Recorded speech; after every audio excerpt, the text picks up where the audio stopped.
The following program is a collection of stooges talking about happenings in the sports world. It is meant to be comedic informative. The opinions expressed on this show do not necessarily reflect the beliefs of their peers, their boss, or ESPN. There may be some cuss words because that's how humans in the real world talk. If you are young, please seek permission before watching any further. Hey, 20. let's go. This show stinks, and the fact that you listen, we are very, very thankful for. McAfee on the line with a gorgeous assist. The all-time leading tackler for the Green Bay Packers. You pink. Damn it! Be a friend, tell a friend something nice could change their life.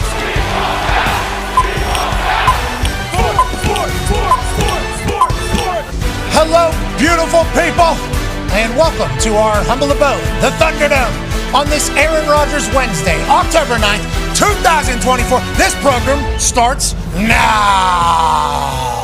Football is amazing. Football dominates the topic of conversation in this particular show on a regular basis, but today more so than any. In about 15 minutes or so, we will be joined by Aaron Rodgers. Aaron Rodgers is obviously the four-time NFL's MVP, the former Super Bowl champion, the current quarterback for the New York Jets, who just so happened to have fired their coach yesterday at 10:08 a.m. via an Adam Schefter tweet is how we found out. Saleh learned of his fate via Woody Johnson conversation. If you read the tea leaves that have been brewing on the internet since this tweet was put out, there's been so many different dynamics that have been reported by multiple people who have sources inside the building and around the building. Robert Saleh allegedly going on vacation now, will not be back coaching in the 2024 season, even though everybody seemingly wants him to be the Niners defense coordinator, and I think Colts fans want him to be the Colts defensive coordinator, and I don't know if that's going to take place at all, but I do know he's going to have a job back in the NFL whenever he wants it. And that's because Robert Saleh, whenever he got hired as the head coach for the New York Jets, was a guy everybody was in love with. He had energy. He had it all. We're flexing. We're going crazy. We're celebrating with the boys. We're chest bumping. We're doing it all. And then we become the head coach of the New York Jets, and we lost it.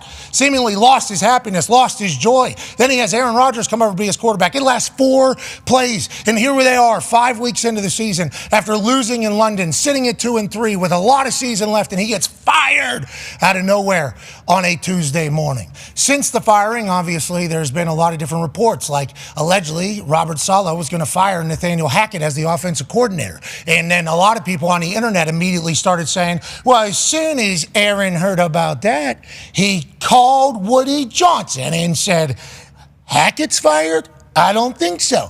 I think you fire Bob Saleh instead. Everybody has run with that theory. Everybody has run with that narrative. Everybody has cited that that is how things go. I'm excited to see what is said in about 13 minutes from the man that everybody on the internet, not everybody, a majority of people on the internet assume was the one that did the firing after 5 weeks of football. A guy that's been in the NFL for like 20 years has had 3 head coaches. Okay? That's it. 3 head coaches.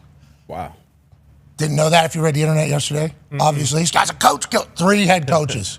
20 years throughout this entire thing. When has it ever worked for any team to go win a Super Bowl, which is obviously what Aaron Rodgers is in this thing to continue to do with the New York Jets? When has it ever worked when you fire a coach 5 weeks? I don't know. It doesn't make sense that Aaron would want to fire the head coach at this standpoint with the history of football, what they're trying to do, and what does it do good for the team in the coming weeks or for the rest of the season. I'll be excited to hear what Aaron has to say, though. Yeah. Everybody's had their chance to have their theories and their thoughts. He'll tell us in about 12, 13 minutes. I assume Coach Saleh will get his side out eventually. I assume there's another side that's going to come out from it. Maybe the Jets. This is a massive happening around sports media. Hopefully we learn a little bit more today. Adam Schefter will join us afterwards. I'll be excited to hear what Adam Schefter knows, maybe from a different side, different standpoint, maybe the history of the things and how it's got to this point yesterday. Did this come out of nowhere, or was this potentially building up into a moment where they lose in England, where Woody Johnson, the owner, former ambassador of the United Kingdom,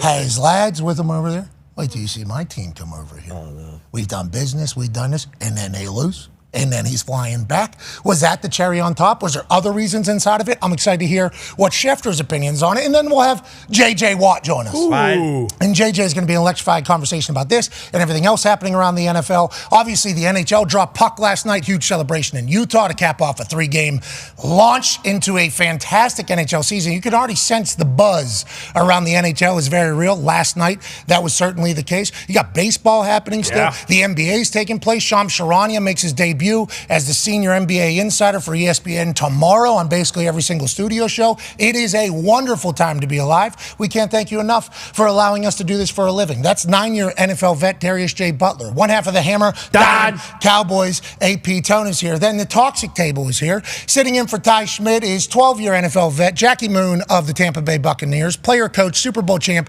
AQ Shipley, and Boston Connor. Connor.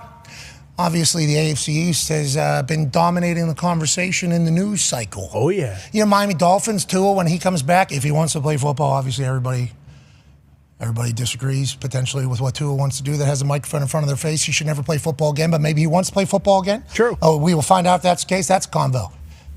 And, you know, Buffalo Bills, what's going on?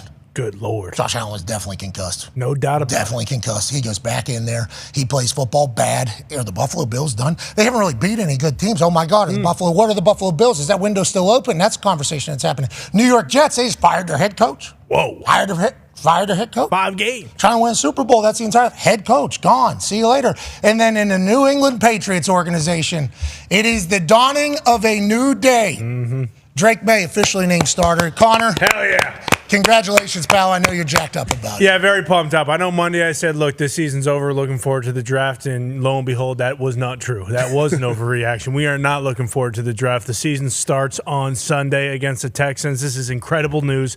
This will be the first time the Patriots are going back-to-back weeks with the same starting 5-0 line. Yeah, that's how bad it's been up front, but they didn't play terribly. I know AQ also kind of echoed those sentiments. There were a few spots on the offensive line that are questionable. Missing, starting center for the last 10 years, Super Bowl champion David Andrews is going to be huge. That really stinks. But Drake May going in, I couldn't be more pumped. I don't have high expectations in this game. Expectations overall, Hall of Famer, MVP, Super Bowls, all those things very much on the table. But just looking for Sunday, look, I need like a 10-yard run for a first down. Okay, need one of those. Him high stepping maybe a little bit, showing that speed that he has, that he showed in preseason. I need like a 3rd and 10 dart across the middle, maybe even a sideline dart for a first down to Pop Douglas or Kendrick Bourne. That would be fantastic to see. And then, of course, I need an on-the-run 60 to 70-yard bomb. I don't care if it gets caught. I don't give a shit. This is all happening against the Texans? I just need one of each of these individual plays. I don't know. This is 4 quarters, 1 game, overtime if needed. Bingo. Maybe overtime. Now, I expect us to be up 10, 15 points in the fourth quarter. But again, just throughout the game, that's all we're really looking for. Coach Mayo talked about it kind of earlier today at a press conference, and he said, like, hey, this is my decision. He actually got a follow-up there.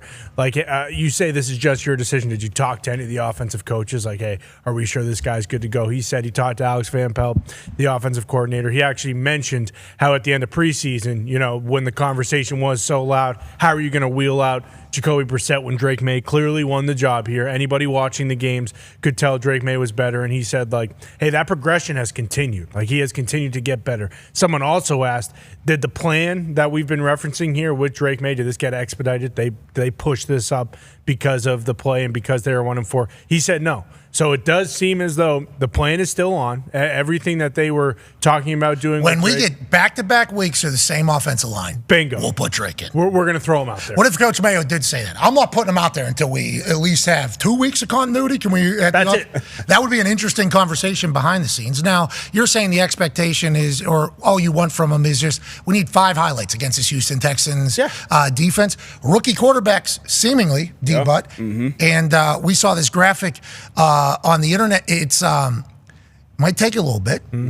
Might take a couple weeks to kind of learn it. Now, Jaden Daniels, different story. Obviously, he came out of the gate playing fantastic football. But it seems like these rookie quarterbacks that were drafted high, all of a sudden maybe starting to find their way. Is it more the team? Is it more the player? What are your thoughts on that? Some of it is definitely bad opponents, but some of it is definitely building that continuity with the play callers, with the players around him. I know in Caleb Williams' situation, Swift in that run game has gotten going a little bit more. He's been a weapon out of the backfield as a receiver as well. And we're seeing Caleb make those plays that we expected him to make on this level. The things that he was doing at USC, breaking the pocket, making big-time throws. They won a couple games. Jaden Daniels, we know how unbelievable he's been pretty much from the start. He should be right at the top of the MVP conversation. His offensive line, his run game is also helping him, and also his weapons on the outside. Bo Nix, offensively still not looking great, but he's taking care of the football. And on the other side of the football, defense is flying around. One of the best defenses in the league right now, so he's doing his job. I think they will continue to get better as well with Sean Payton. And then we have Drake May. He's coming in, and we can expect him. I expect him at least to struggle early, kind of get his footing, figure things out. Not a great offensive line. We saw Jacoby Brissett running for his life. Hopefully the weapons get going. Young weapons out there, Polk, Javon Baker, once he gets in there doing some things, Pop Douglas. So there are potential weapons. And Drake May is dynamic. Coming into the draft, he was probably the biggest, I would say, wild card because he had. When did you say Drake May should get drafted? One overall, but that was very. I get caught in the moment. He also said the Browns were going to win the Super Bowl. I didn't say. I was leaning. I said Jerry Jeudy moved the needle for me. But off-season takes. That's not. You're right. It's a day-to-day draft league. takes though. We haven't seen him play yet. I still love him. I'm still very, very high on Drake May. He has all the intangibles. If you're building a quarterback, on Madden, he's kind of like that Justin Herbert mode. He's big, has a strong arm, athletic. So that's the thing with all these quarterbacks. Bo Nix, Jaden Daniels, Caleb Williams, they all have athleticism. So if things break down, they can break a pocket, make a play with their legs or their arms. So I definitely have high expectations for Drake May. The speed. I feel like Jacoby, did what he could do, what was given to him. And the reason you draft the guy number 3 overall is kind of to bring everybody up. So hopefully we get that from Drake May. May not start week 1, but maybe week 4 to 6, we'll see probably that growth in him in this offense. That's what I'm saying. With the stat that we showed there, I think Drake May might take a few weeks here. It might take the rest of the season. Well, who knows? Because the conversation about Drake May was he needs to sit out a year. He needs to learn how to play football. He needs to get his fundamentals better. He needs to get his feet set. He needs to get his eyes right. Too often he was the most athletic person on the field, and he was just doing his thing in North Carolina. That's what people said, not us. I'm just telling you that is what people said at North Carolina. He led North Carolina in rushing and passing one season. I mean, you're talking freak show athlete. Comes from a family of freak athletes. For sure. We are worried. Yeah, very much so. We are a little bit worried with Drake's big first start here for the New England Patriots. Will his uncle make it to kickoff? Oh boy, he's maybe we don't know much about him. I've only seen him in lobby of a hotel before the draft.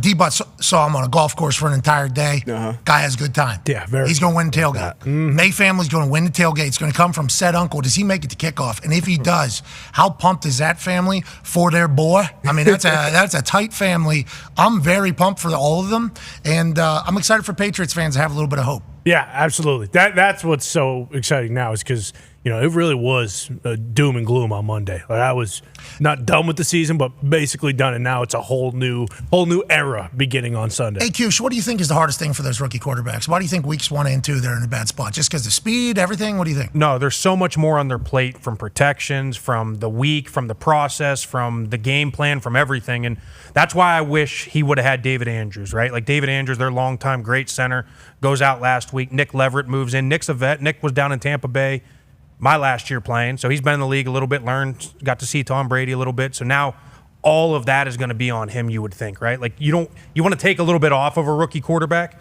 from a protection standpoint, from flipping the protection, from fixing protections, from all that stuff, and just kind of let him play ball. When you have David Andrews, you can do that. Yeah, David Andrews, obviously around long time. Bummed out we're not going to see him. Very excited for Drake May. And I think Coach Mayo probably is excited what the future is going to look like over there as well. Future down in the Saints is obviously something. Derek Carr has been ruled out, basically, with an oblique injury.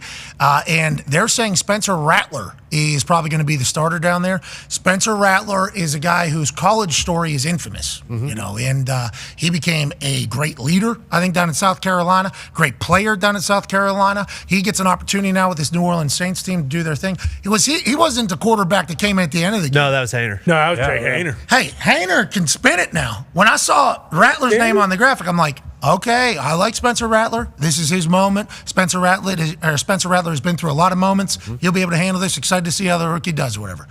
Haener. Yeah. Haener. I mean, he put that in the bucket to Olave. The Olave one, obviously, dart. We're talking side run, submarine, Kamara just right behind him. Yeah, about if that 2 thing yards goes right in behind. front of him, we go, oh shit! We really go crazy for it. But just the moxie to be like, you know what? Fuck yeah, I can do this. I'm doing this thing Had sideways. that sweet headshot too. And the modeling he was doing, I thought that guy was. That was potential. him? Yeah. Yeah. He had a different number. I thought he was 14, so he must have switched his number. Okay, wow. Yeah, those Yeah, headshots second year. were something. Get him in. This is the second. I don't know what's going on, Don. Hey, that's front man personality trait. That guy. Yeah, That guy's ready to be franchised. Blake Grupe having a great year down there for the New Orleans Saints. Happy to see that. Team seems to be together. Derek Carr going to be out. That's no fun. Derek Carr doesn't enjoy that. Hopefully he gets back healthy. Joining us now, ladies and gentlemen, is the all-time leading tackler for the Green Bay Packers. College football national champion, Super Bowl champion, Ryder Cup winner, A.J. Hawk. Yeah, Hawker. AJ, as we await the conversation with Aaron Rodgers about him firing his head coach, once again, very serious situation. Okay, family got fired. They're gonna have to move. A lot of kids. It's part of the gig. Definitely sucks. Anytime you're firing somebody, it's a massive move. But just the automatic response of people on the internet, not all people, but all going, this is Aaron doing it, is wild. So that's why I'm excited for Aaron to come on here and chit chat and be like, maybe he does say, yeah, I thought the time was now to fire the head coach. Maybe he does. Maybe that is. You think that?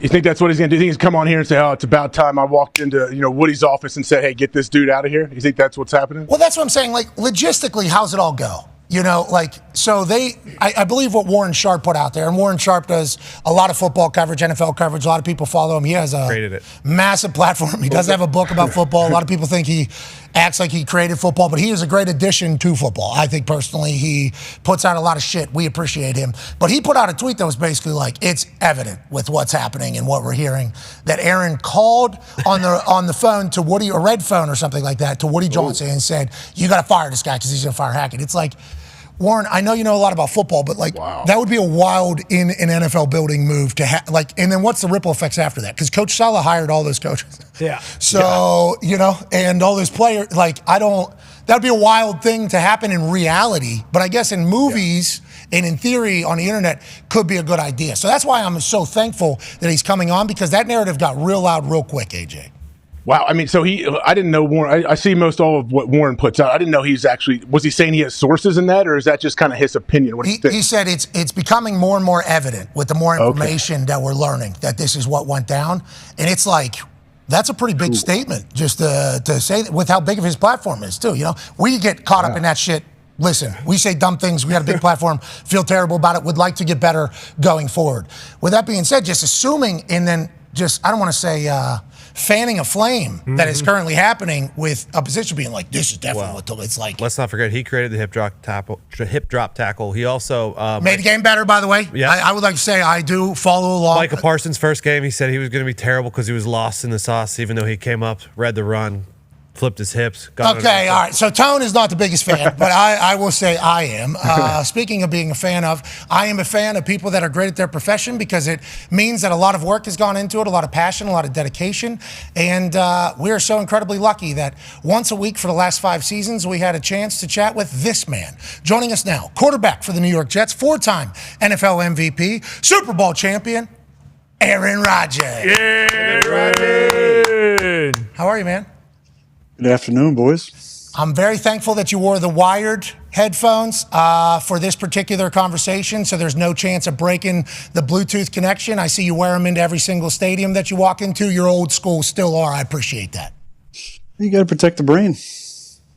Oh, see, I didn't even think about that because the radiation, electromagnetic, they're all just going in there. All right, anyways, let's not talk about the wired headphones, even though those are artifacts at this standpoint of life. Let's talk about the massive news. Are they really? I feel like they're coming back. I see like 3 or 4 guys on the squad that got them. So there's a small, really tight-knit group on the team that has them.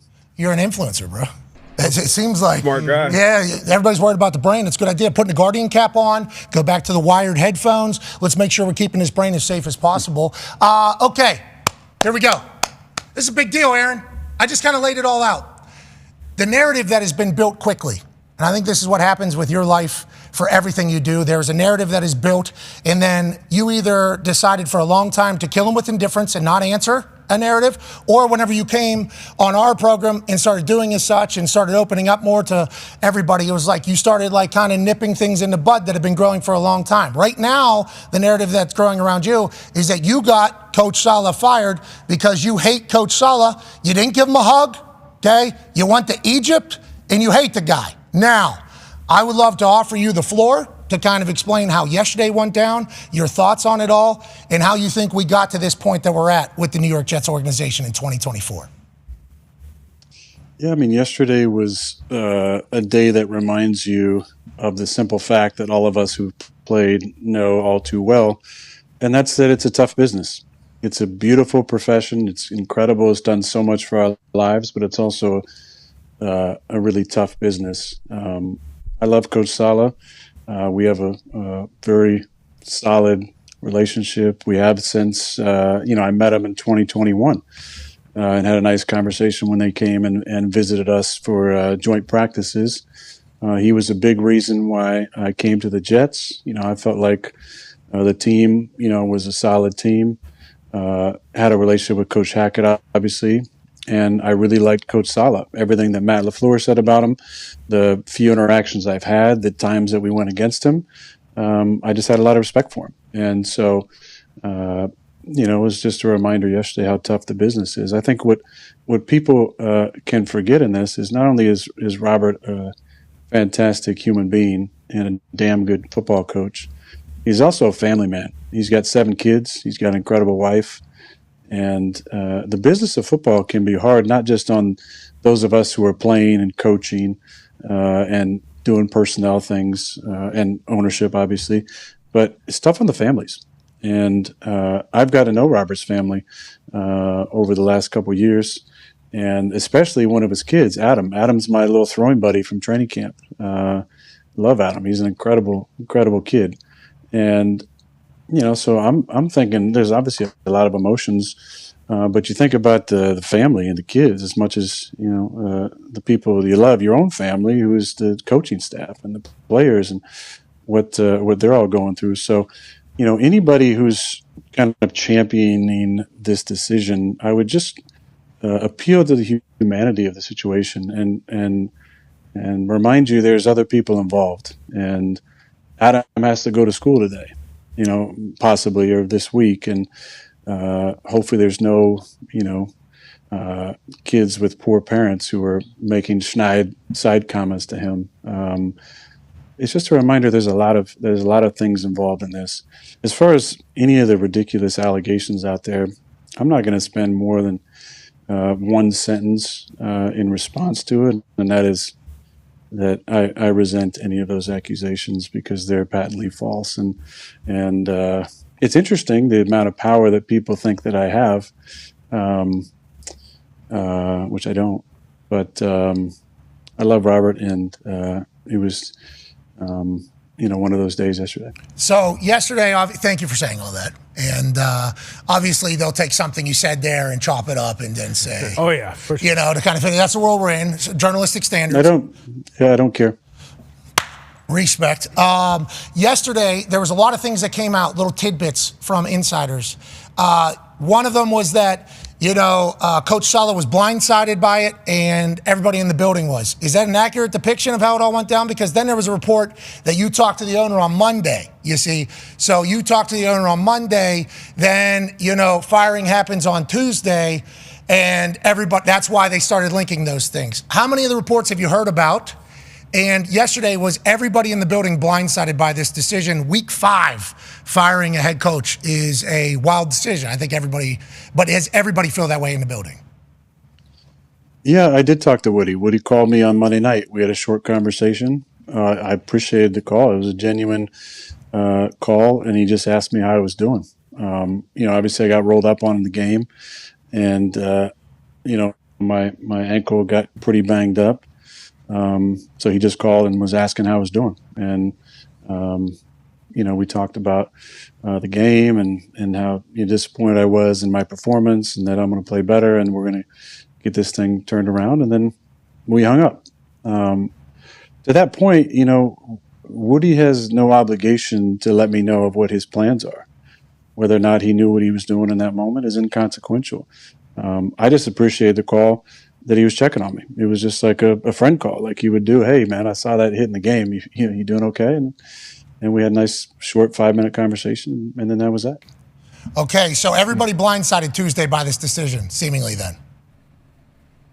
Well, I was in the training room doing rehab, and it's one of those things like in a John Wick movie is the best way to equate it, where John Wick becomes excommunicado, and then everybody at the Continental's phone starts vibrating. Yeah, it was kind of like that. Just through the building. Holy shit! Holy shit! Holy shit! A lot of that type of reaction. I mean, there was a lot of conversations that happened after that. I mean, listen, football is a family atmosphere. You spend more time, for many of us with these people than our own loved ones. So it's a tight-knit community. And, I think everybody was feeling for Robert and worried about him. Go ahead, AJ. So you said Woody called you. Is that normal? Like, is it normal for Woody to call you at random times after games, or is that a specific one-time affair? Did you get any kind of feeling like, oh, that was something more than him just checking on me? No, I mean, I felt it was a nice call, man. I was appreciative that he checked on me. We've talked on the phone a number of times over the last couple of years. He checked on me after my surgery. He checked on me during the rehab process. Christopher Johnson, his brother, and I have a good relationship. He did the same thing. He checked on me as well, made sure I was okay. So it didn't seem, nothing was abnormal. I was actually really thankful, for the call. Coach Hackett, have you talked to him? Because his name obviously has been thrown into all of this quickly. And how do you feel about his position? And how do you feel about everybody in the building with him and all the drama that is seemingly surrounding you two's relationship? Well, our relationship's great. It always has been and always will be. I think, that there was going to be some things that needed to change regardless of, what happened to Robert. And, we just haven't been playing consistent football on offense. And as we know, the definition of insanity is doing the same thing over and over and expecting different results. So, there's when you have a couple games, and obviously I didn't play well in either of them, but where you just don't play very efficiently, you got to adjust some things. So it's a part of our game, change is part of our sport.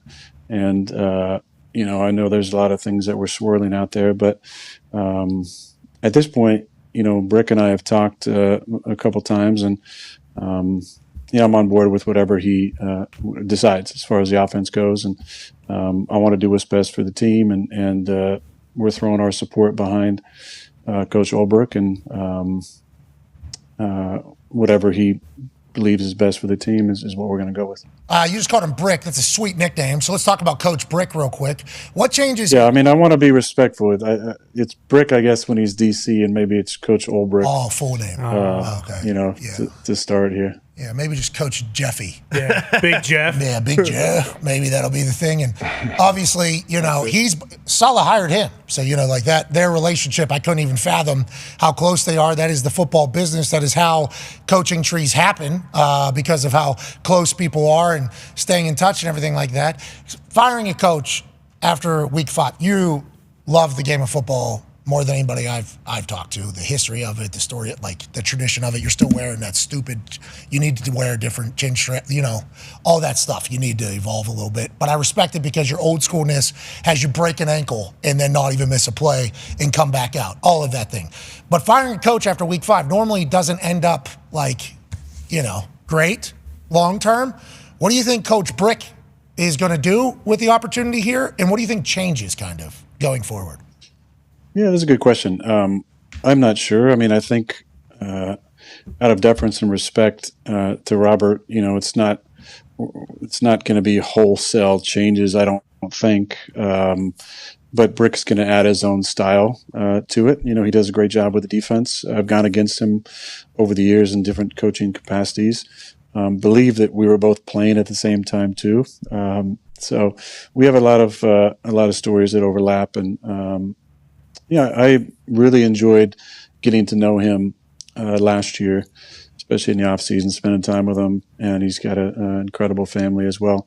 So I expect a steady hand from him and great leadership. He's a former player, knows what it's like to be in the locker room, and I think he's going to do a great job. But the most important thing is that there has to be some change, even just the smallest change to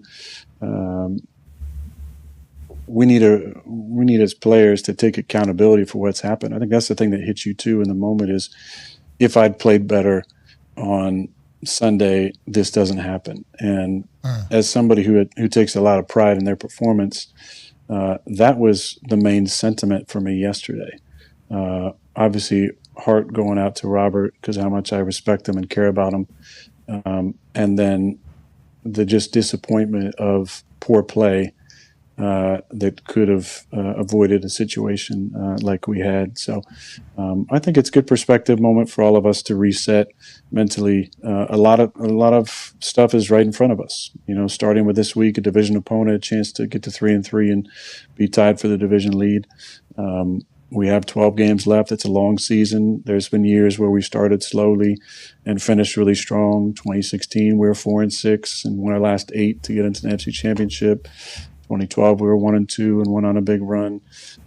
There's always that run in the season where you hit it. You want to be playing the best in the winter months, and I think there's a lot that's in front of us, and I'm excited about getting back to it tomorrow. Yeah, Coach Saleh said in his statement yesterday that he was disappointed with the fact he didn't get the opportunity to make it right with what he feels is a very good locker room or very good roster or something like that.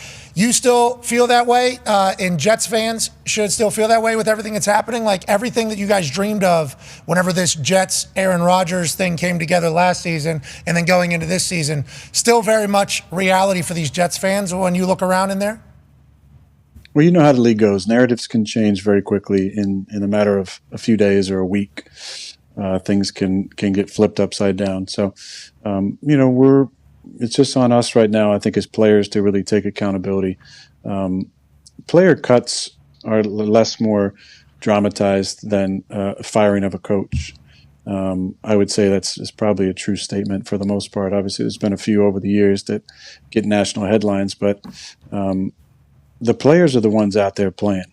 And, we need to be accountable for our performances, all of us, myself first and foremost. And we got to fix that part. Great coaches have great players.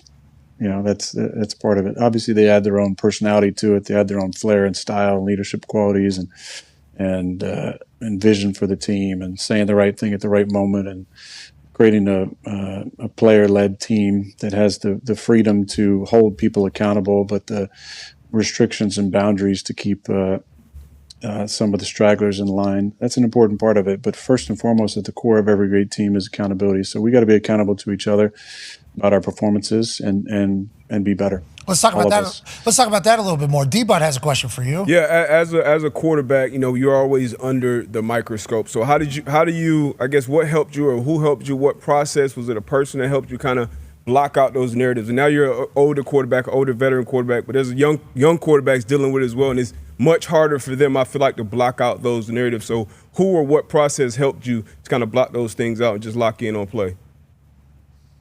Well, I think part of it had to be DB the insulation of playing in Green Bay. It's a blessing and also a strain in its own ways because it is a small town. At the same time, it's the only show in town. So you learn a lot of really good lessons as a young player about how to keep your focus and perspective where it needs to be. There's always going to be narratives outside the building, but you have to hold yourself to a certain standard and let that standard be your guiding principle, your North Star, not what everybody else thinks or says about you. Easier said than done, especially as a young player. I think you got to go through some of the aches and pains and bumps and bruises and ups and downs of the early part and try and keep your confidence intact. A lot of that has to do with the process. You talk about the process of preparation and your week, and you have to figure out what works best for you. Obviously, having sustained success kind of makes that a foundational part of what you're doing, but it's important to stick to that and not to deviate based on a win. Maybe I do a little bit less. I didn't have to study that much. Or a loss. Oh, I got to do way more. I got to just get in there and grind. Lock in there at 5 a.m. I've just never subscribed to that way of doing things. I think you can figure out what works for you and then stick to the process. Obviously, fine tune and find little tiny ways to reset after a win or a loss.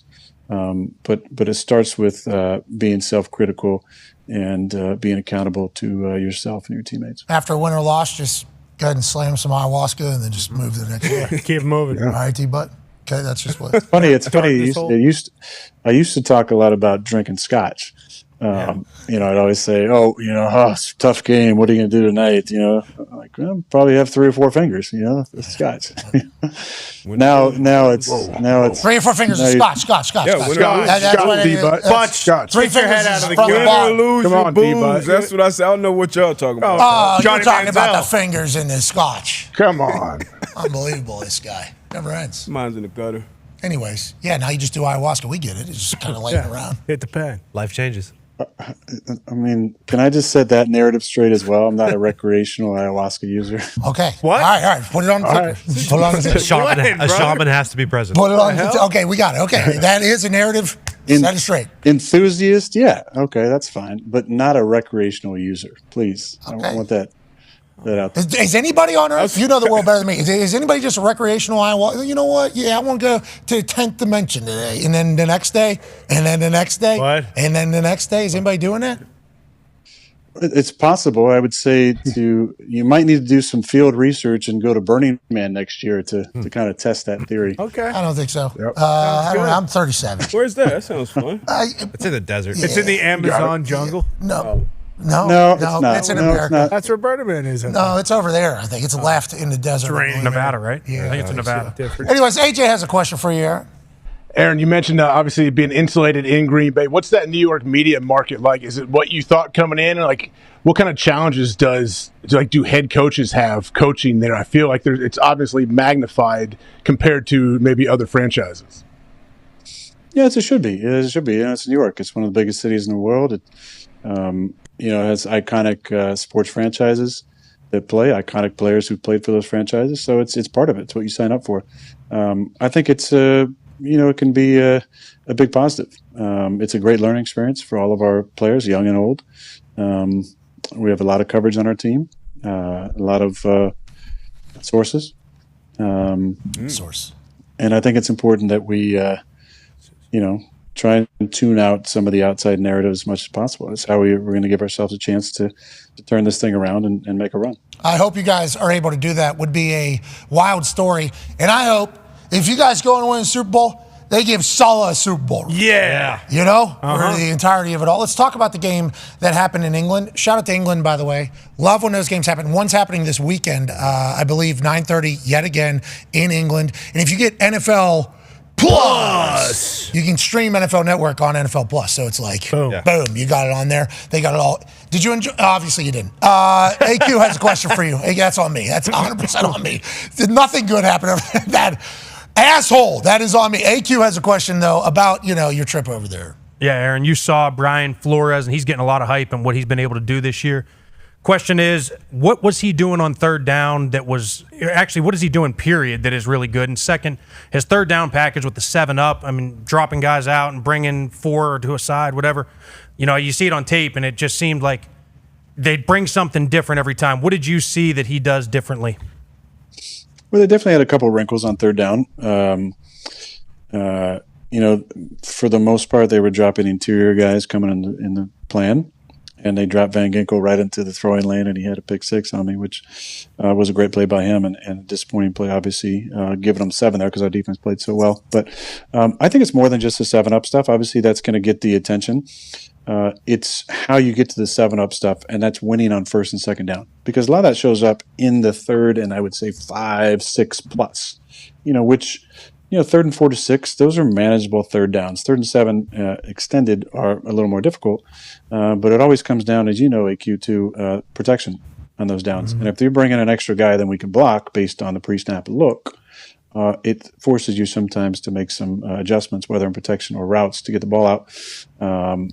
And I think what's lost maybe in the conversation around B-Flow, which he deserves a lot of credit, he's done a really nice job, is how good they've been on first, second down. And that's, to me, what they're doing on first, second down is a lot of movement up front and some different types of fronts. They're in 3-down personnel and running 4-down spacing in some of these fronts, which is obviously different. Now, there's been some teams that have done that, whether it's playing an overfront, as the Rams have done at times with Aaron Donald to try and find singles for him.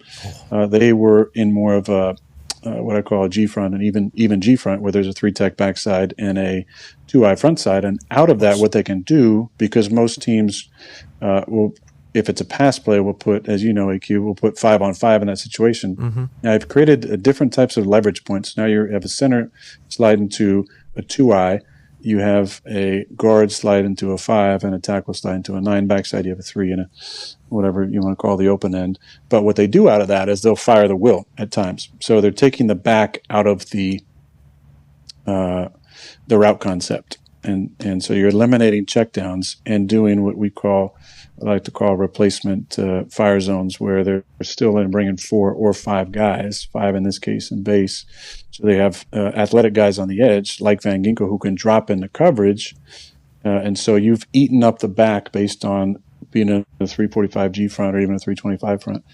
And now you've eliminated the check down and also not eliminated a player in the coverage scheme. So very good scheme by him. And the execution, though, obviously is the most important thing. Because like you said, they have all the different looks with different guys, different spots. And they can play 2 sky from it. They can play straight up Tampa 2. They can play where the corners are the half field players. They can bring everybody. They can play 1 height out of that. They can play 44 man out of that. They can do a lot of different things. And it's a credit to obviously how they practice and the flexibility they have with those players in those positions. Have to have like super intelligent defense, right? Like the players have to. This is kind of like what was happening with the Chiefs last year, right? At the end, where Spags said, "I have 11 guys that know everybody's job." Yep. You have to be able to do that with the Vikings defense. And I looked at your guys' schedule here and just got reminded, you guys have played the Vikings defense, Broncos defense, and Niners defense here in the first 5 weeks. That's welcome to 2024 football, baby. Let's go ahead and get that thing sorted. Now, against the Vikings, there was a moment, had us all worried. Aaron, go ahead, comment. Yeah, Aaron, when you got bent back there, it looked very, very bad, and then obviously you came right back out on the field. When it did happen, was there any worry or PTSD going back to last year? I assume a lot of Jets fans were feeling that right away. And then if you haven't yet, there were some great memes from that photo and that play, and they're all funny now since you didn't get hurt seriously.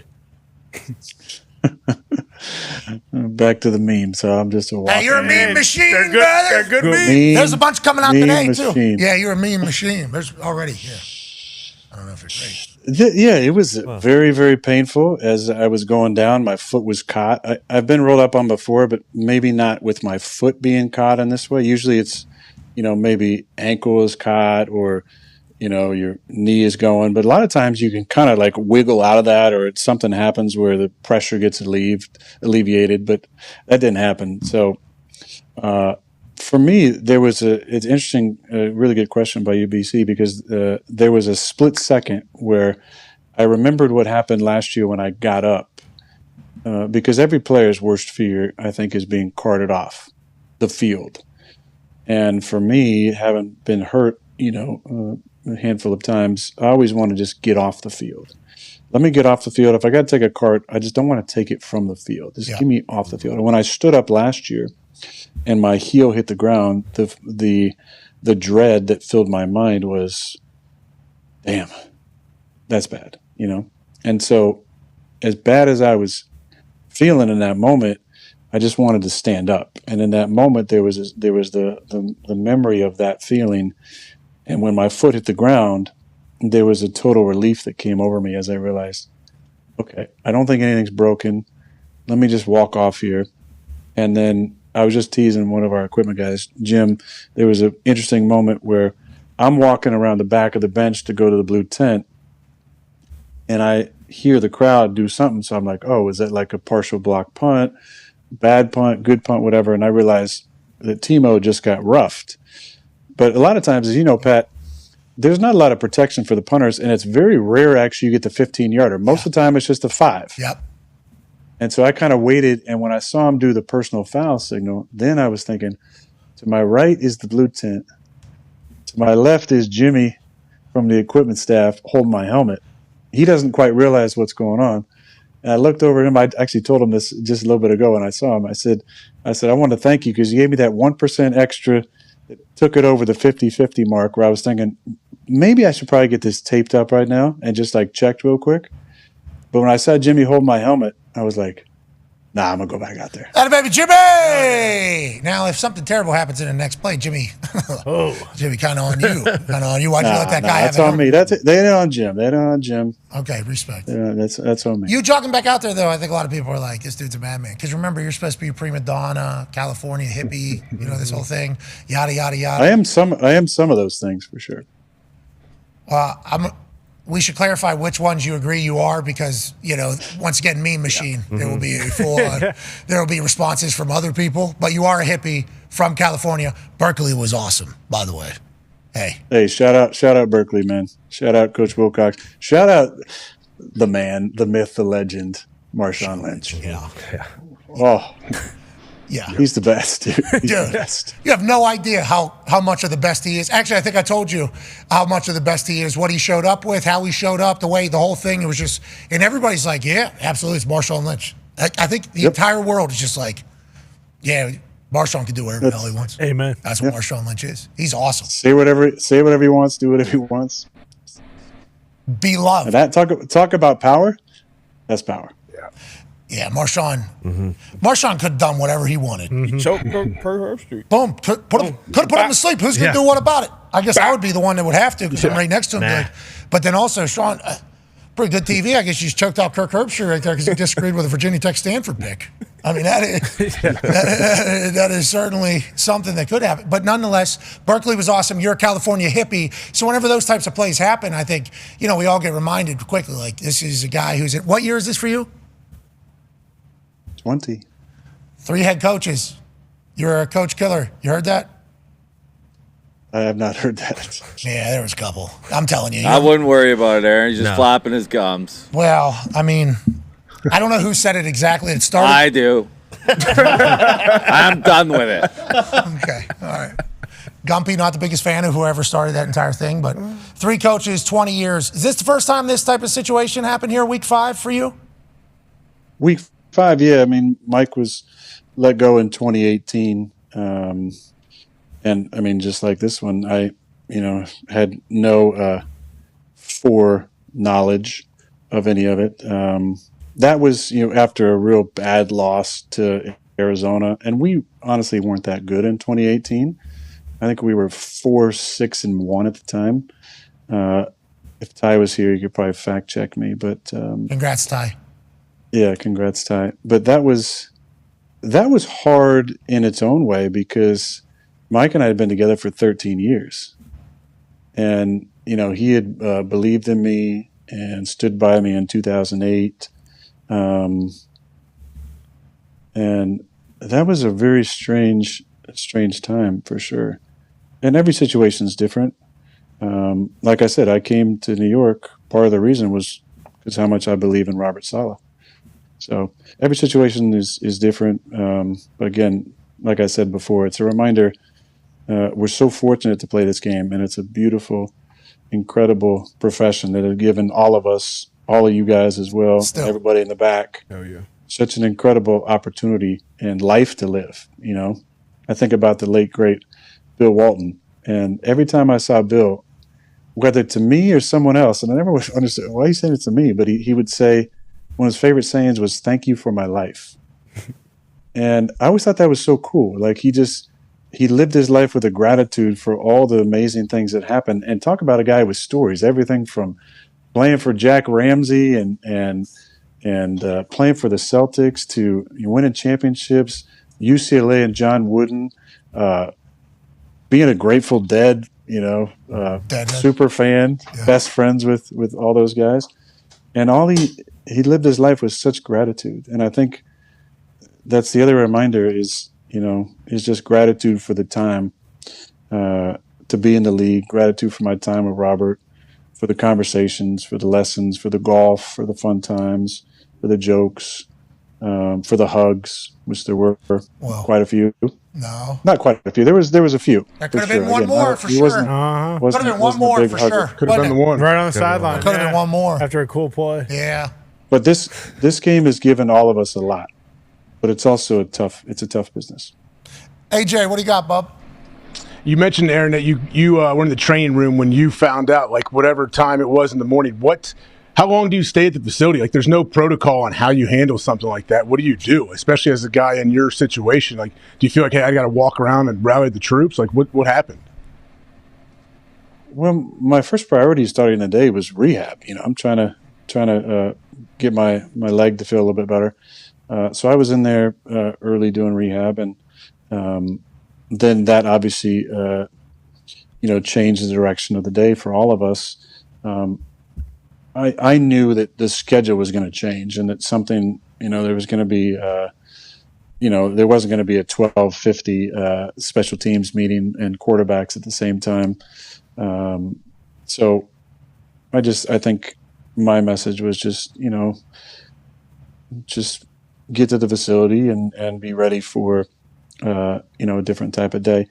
The leadership council met with the ownership to start, and then we were informed that Brick was going to take over, and then there was a team meeting, and then we had some individual meetings. So again, it was a different schedule for the day, but I was in there doing rehab, and that's when I found out. So leadership council meets with ownership after the announcement, before the Coach Ulbrich announcement, and then does ownership address team as well? No, at the same time. Yeah. Oh, same time. We met. It was after the announcement. I can't remember exactly how much time had passed, but then there was a text about the leadership council meeting with management and Woody and Chris Johnson, and then Brick was in there, and he addressed us, and then we had a team meeting, and it was very similar just with the rest of the team. Got it. Okay. Well, hey, thank you for joining us, clarifying your side of the entire situation, because your side was being given to the internet there for a while. You're a mean machine. And we wish you and the New York Jets luck the rest of the season this week. Big one on Monday Night Football. Obviously, today is your Tuesday off day. We appreciate you chit-chatting here in between treatment sessions, and good luck on Monday night, brother. Yeah, I appreciate it, guys. Thanks for being flexible. Obviously, yesterday's schedule got kind of thrown all around, and this was better because we would have only had a few minutes yesterday. But, just to finish this, I think I just want to say, first of all, thank you to Robert. Thanks for bringing me in and getting on board with that. Just publicly, obviously, there's, words that we share privately, but, I'm thankful for Robert. I'm thankful for his leadership for our team. I'm thankful for the conversations that we were able to have, and him trusting me, and the way he cared about his players, and a big love out to his family, wife, their kids, especially Adam. Sending you a big hug, buddy. And just remember this: there's a human side to this. There's the humanity in all this, and there's a family, an extended family that's really hurting. So when you're out there, as the internet does and as people do, celebrating this in whatever way you do, just remember there's a human aspect to it. When it comes to me, I don't feel like I need to defend myself or say anything. There's always going to be narratives out there and conversations around what I think and how much power I have and how much influence I have. It's not something I worry about. It's really not. I care about my teammates, care about winning. I'm accountable to myself, my organization, my teammates. I got to play better. I will. And we're getting behind Brick, and there'll be some changes with this. And that's the direction we're going to go. But we're going to stand behind Brick, and we have a lot to play for. And yesterday was about remembering how tough this game is. And today's about moving forward and embracing the changes that are coming, the changes that have already been made, and sticking together. And it's a time for us as players to lock arms with each other and find that belief inside of us, because that's the only way that we can inspire the belief in our fan base to get behind us in the right way. So I appreciate you guys, and I'm going to go home and relax a little bit and hell yeah, look forward to tomorrow. Hell yeah. Hey, we appreciate you. That was a good speech, brother. That was a good speech. Let's go run through a wall for the New York Jets. You're the man, ladies and gentlemen. Aaron Rodgers. That was a good speech. It was great. Yeah. I think it's the same one he gave team yesterday. I assume that was a group text there. Seemed like we got to rally together. Maybe to the team. Sound like he did speak to the team. The Leadership Council meeting with management, he said. Okay, so that's ownership and I assume general manager, and I assume Brick was in there as well going through it all. Interesting, man. Just in the 5th week, going into the 6th week of the season, for that to happen. Wild. Yeah. Anytime. And then obviously with Aaron Rodgers being dropped into it, being Aaron Rodgers, I mean, that's a whole nother, what a situation there. Very thankful he stopped by to clarify his stance on it all, AJ. Yeah, I mean, if you think about it, like, I don't know how many people other than Woody knew of the decision, or if it was just Woody. To think now, okay, what's the plan going forward? Brick's got to find a way to bring everybody together. Like, it's a big task, man. I'm looking forward to see how they handle it. They're putting out some stats about Woody Johnson's time as the owner of the Jets. You know, it seems like there is. You lose, you make this decision, this thing happens. You know, it's going to get loud. And the thought of ownership potentially, like seeing headlines and hearing from friends. Remember, Mara, the owner of the Giants, went on the record and said in an interview he was sick of telling his friends and explaining to his friends why the Giants suck at football. Yep. So they spend money. When Aaron says there's a human aspect to the Coach Saleh side, there's a human aspect to these bazillionaires that own teams too. And a lot of pride, a lot of ego, a lot of combos potentially. Maybe he did just wake up and say, I'm done with it. Fired. Maybe. We don't know. First time he's ever done it in the middle. But we will learn, I assume, inevitably. This story will continue to evolve and grow, and I hope we get a chance to hear it. To Coach Saleh and his large family. Yeah, very large. Adam and Aaron had handshake, actually, training camp. Remember, had like their own handshake and that entire thing? People don't talk about that or forget about that.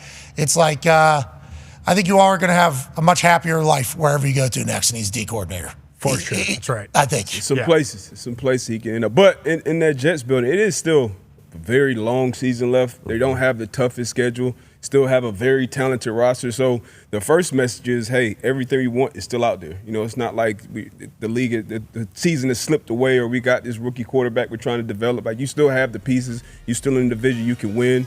So it's still all out there for the Jets. It absolutely is. Hour 1 wrapping up here. Hour 2 on the other side. We'll have Adam Schefter join us. Then we'll have J.J. Watt join us. And then we'll wrap up all the news stories happening around the sports world on this glorious Aaron Rodgers Wednesday. Whoa. I'm excited to see the reaction and the fallout from everything he said there. I assume everybody's being very reasonable. Very Always are. And people probably change their minds. All right, be a friend, tell a friend something nice that might change their life, like Dude Wipes. Take 3. Opportunity to give away $75,000 to a kid named Daniel Villasenor. Absolutely. You're a sophomore, correct? Yeah. What is your major? Civil engineering. Okay, so what's that mean? What is civil engineering? I don't really know. Have you ever kicked a ball before? I have. When? Were you a soccer player? Soccer player, yeah. Okay, how were you at kicking soccer balls? Pretty good? I was okay. I was good. Have you ever said anything negative about football kickers? Maybe once or twice. Daniel! Damn! Damn, Daniel, we don't need that. You make a field goal here from 33 yards uphill. You're the civil engineer. You'd have to tell me, I think it's about a 40-yard kick. If you're able to do that, we will give you $75,000. All right. He's got no laces. Yeah, what do we got going here? Can we get a shot of shoes? What time? Hey, a shot of the shoes. Daniel showed up in his Vans with no laces. What time did you get here for this? About 11:40 last night. You need a lot of power. Good luck, Daniel. I'm not feeling it. Not feeling it.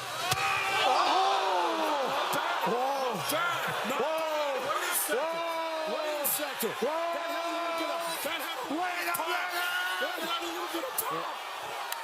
Just like everything this morning, that was a surprise. We did not expect that. Let's go. We got to do one more shot. One more kick for $100,000. You got this, dude. Let's go. How about this, Daniel? How about this, Daniel?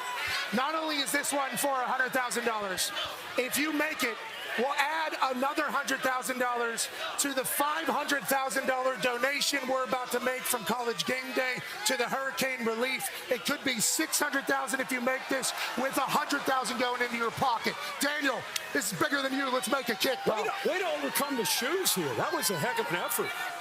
Come on, you got this. In Berkeley, California. You got it. Oh!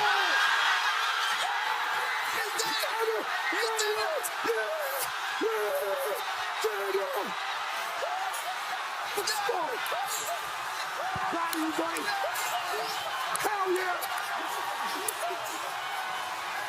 Great job. Damn, Daniel! Damn, Daniel! All right. What just happened? Are you kidding me?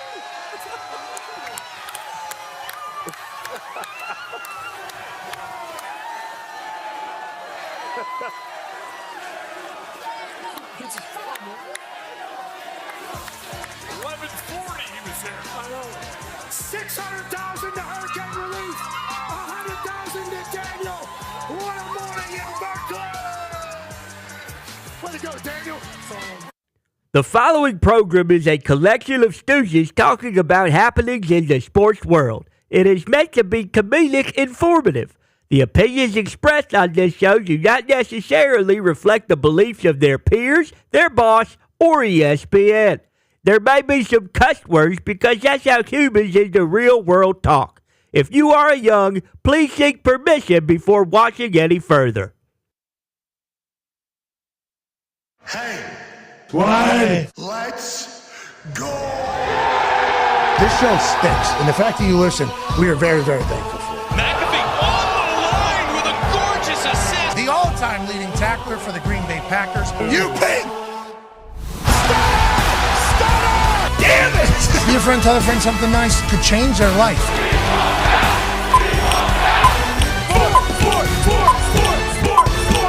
Hello, beautiful people, and welcome back to our humble abode, the Thunderdome, on this Aaron Rodgers Wednesday, October 9th, 2024. Hour 2 of the program starts now. Football is wonderful. Football is awesome. We're lucky to talk about it. We just had a great conversation with Aaron Rodgers about the situation happening around the New York Jets. That's former teammate of Aaron Rodgers and best friend of Aaron Rodgers and all-time leading tackler for the Green Bay Packers, A.J. Hawker. AJ, did you see the reaction? Seems like everybody isn't sticking with their original opinion. That doesn't seem like... Really? No, that is happening. That is happening. Presented new facts. Don't care. Don't want to read them. Don't want to hear them. That's not how I believed yesterday. And for the good of how I feel about my take yesterday, I'm sticking by it. So you can eat shit. That is what a lot of people, I think, are saying. Others, I think, are pumped, especially in the Jets fan base, saying, you know what? Okay, here we go. Seems like Brick is a guy that people like. His coach has still got a belief in the roster. And I pointed out to him, they played the Niners, the Broncos, and the Vikings defense in the first 5 weeks. They're 2-3. So for a coach to even get fired after that, that onslaught, that could be a tough defense to play against. But they got to feel good about the future on the field with how they've played. And Aaron even alluded to it. Seems like once a year there's a run that we go on. And he said we, and I think he was talking about himself, the offense he runs, Hackett, seemingly the team that he's on. And I think this defense is better than a lot of defenses he ever had for the Green Bay Packers. It's like, sounds like he still has belief that a season can be had here, AJ. Yeah, and for Greeny and the rest of the Jets fans, like D-Butt said, like everything's out in front of them. It's true. Usually when a coach is getting fired, like, all right, here we go, pack it in, season is over. This is one of those rare situations where no, like it's actually not, especially with the schedule and the roster. They could make some noise. Let's go to the toxic table, always level-headed, at Boston Connor and AQ Shipley sitting in for Ty. Congrats, Ty. Con man, what you hear there of the AFC East? Still wide open? Yeah, I mean, if I'm a Jets fan, I feel good about it, honestly. And we just popped up the schedule there. Like, there aren't many games on that schedule where you look at and you say, oh, there's no way the Jets are going to win that football game. Maybe you could argue the Texans, but Colts stuff them. They'll definitely beat the shit out of the Colts. But aside from that, you better watch your tongue, brother. Honestly, that's the one I look at. I'm like, okay, that's a certified win, especially because it's not at the Loud House. But no, it really is wide open. Oh, because Fireman Ed's going to be here? Yeah, of course, and he's going to have his cadence on. You think Joey Flack's worried about Fireman Ed doing Joey Flack? I would love to see Joey Flack's record with Fireman Ed in the building because I assume he was that's when he was on the Jets, yeah. Yeah, I mean, no, I'm talking about when he was with the Ravens. I mean, he was 0-4, and yeah, that's a great point, actually. When he was playing for the Jets, it probably wasn't too hot either. But no, it's crazy that defensive head coach who's had a great defense through the first 5 weeks has been fired, which is still nuts. But no, if I'm a Jets fan, I'm thinking, hey, division title still very much on the board, and going to the playoffs and making a run still very much on the board. Q, we talked about this yesterday, and we'll have Adam Schefter joining us here in a matter of moments, I believe. Yep, okay. I can't wait to chit-chat. He's on right now? Okay, never mind. Let's forget you, AQ. Shut up, AQ. Forget you, 9-year NFL vet Darius J. Barber. Good to see you. Forget you, one half of the Hammer, Dahn, Cowboys, AP Tone. Joining us now, ladies and gentlemen, senior NFL insider for ESPN, Adam Schefter. You can tell Schefter looks very flexible right now because he did a 2-hour stretching routine this morning that we caught him in the middle of. 2 hours? Nice. It could have been. It could have been. I mean, yoga. Look like how you feeling? You feel good, Shefty? Feel okay, Pat. Yeah, feel okay. We're hanging in there. Yep. Hey, well, look alive. We're in the middle of football season, Shefty. We are. It's great. I'll tell you what. There are no shortage of storylines in the National Football League. It is unbelievable. It's a tidal wave of storylines that come at you every single day. Amen. So let's talk about the one that we just got done kind of having a conversation. It's going to be adding to a storyline in a pretty big way. Aaron comes on, tells the way his day went yesterday. He said he was in the training room whenever he found out. He did talk to Woody on Monday, but it was a quick conversation about his ankle and how he was feeling, which Woody Johnson just wanted to see how it was going. From your standpoint, I don't know if you heard the entire conversation with Aaron, I did. But is there any information that you have learned of the situation that maybe we didn't hear or didn't cover, or from a different angle out of the entire situation yesterday of Saleh getting fired? Look, I might be naive, but I thought Aaron came off as very believable. I really did. Like Woody Johnson calling to check in on his ankle, that sounds plausible. Short conversation, sounds plausible. He's in the training room when he hears. I believe all that. Now, I believe also that this had been coming for a long time. There were conversations at the end of last season about whether or not they should make a change. They didn't make the change. They obviously were thinking about it. At least Woody Johnson was thinking about it all along. And if we go back, I know it's Woody's organization, and he is the final say on everything. But the fact of the matter is that when Robert Saleh was hired, he also was serving as the ambassador for the United States and the United Kingdom. And I still think that Christopher Johnson was the guy that made the call. He doesn't make the call without Woody's blessing, but Christopher Johnson hires him, and I don't know that Robert Saleh was ever Woody's guy. So you had that in the background the entire time. What's interesting is the margin in this league is so small, right? If they win that game on Sunday, does Robert Saleh get fired yesterday? And I would say the answer to that would be no, that they would keep rolling with him. But they had 2 bad back-to-back losses. The last one comes in England, where Woody was an ambassador, where he's got lots of friends. And in my mind, that probably was the last straw. And he decided to make the change for something that had been on his mind, that he had thought about. And I would imagine that we'll hear more and more about this particular situation. There'll be more and more storylines that emerge. Oh, did you hear this happen? Did you hear that happen? But I don't believe that Aaron ordered that firing or was in on the firing or anything like that after listening to Aaron Rodgers. I don't. Okay, so knowing Woody a lot better than us too, I would assume as well. And you said, he potentially felt as if Robert Saleh was never his guy. Did Robert Saleh know that from Woody? And you said this is potentially a long time coming, and maybe just a cherry on top, being in England in front of the lads that you had built up your ambassador friendship with around town, and losing and flying home with that entire thing. Do you think Coach Saleh knew there was a possibility of this happening during the season? Well, I think when anybody works anywhere, you know the relationships you have with certain people. You know who you feel like is in your corner and who is not in your corner. And I don't think it was any different with Robert Saleh. I'm sure he knew that there were feelings that existed between he and Woody, whatever those were. And again, I'm sure he felt support, but I'm sure he felt the situation being tenuous as well, both. So in the end, ultimately, he loses his job.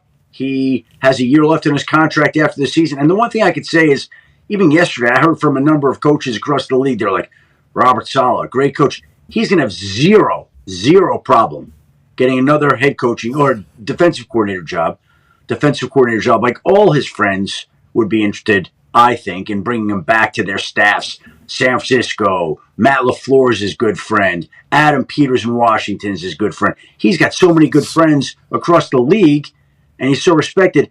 Robert Saleh is going to have options next year about where he wants to work, in my mind. You think next year, right? Because that was an immediate thought by some fan base who's like, all right, let him go on a vacation here, get past it, 2, 3 weeks, 4 weeks, and then boom, drop him in as defensive coordinator for the playoff stretch down the road. You think definitely no coaching this year for Coach Saleh?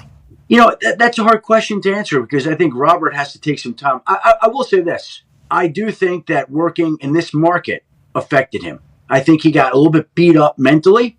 I think that it wore him down a little bit. I think it drained some of the enthusiasm that he had for the game. I think that, unfortunately, he let all the outside noise get to him at times. And to do that job in any market requires you to put on the blinders and block out the noise as best as you can. And inevitably, you can't tune out all that noise. And if you're a human being, it's hard not to let it affect you in some type of way. And in this particular case, I think coaching in New York got to him a little bit. And it's not an easy job to be a head coach in the NFL anywhere, but it's especially difficult doing it in New York. And it's especially difficult when you're losing games. And it's especially difficult when you're in the New York market, you're losing games, and you have the owner that didn't hire you to begin with. You put all that together, and it wears you out. So in my mind, he's got to take a little bit of time, decompress. In another month or two, he might want to come back and coach in the playoffs.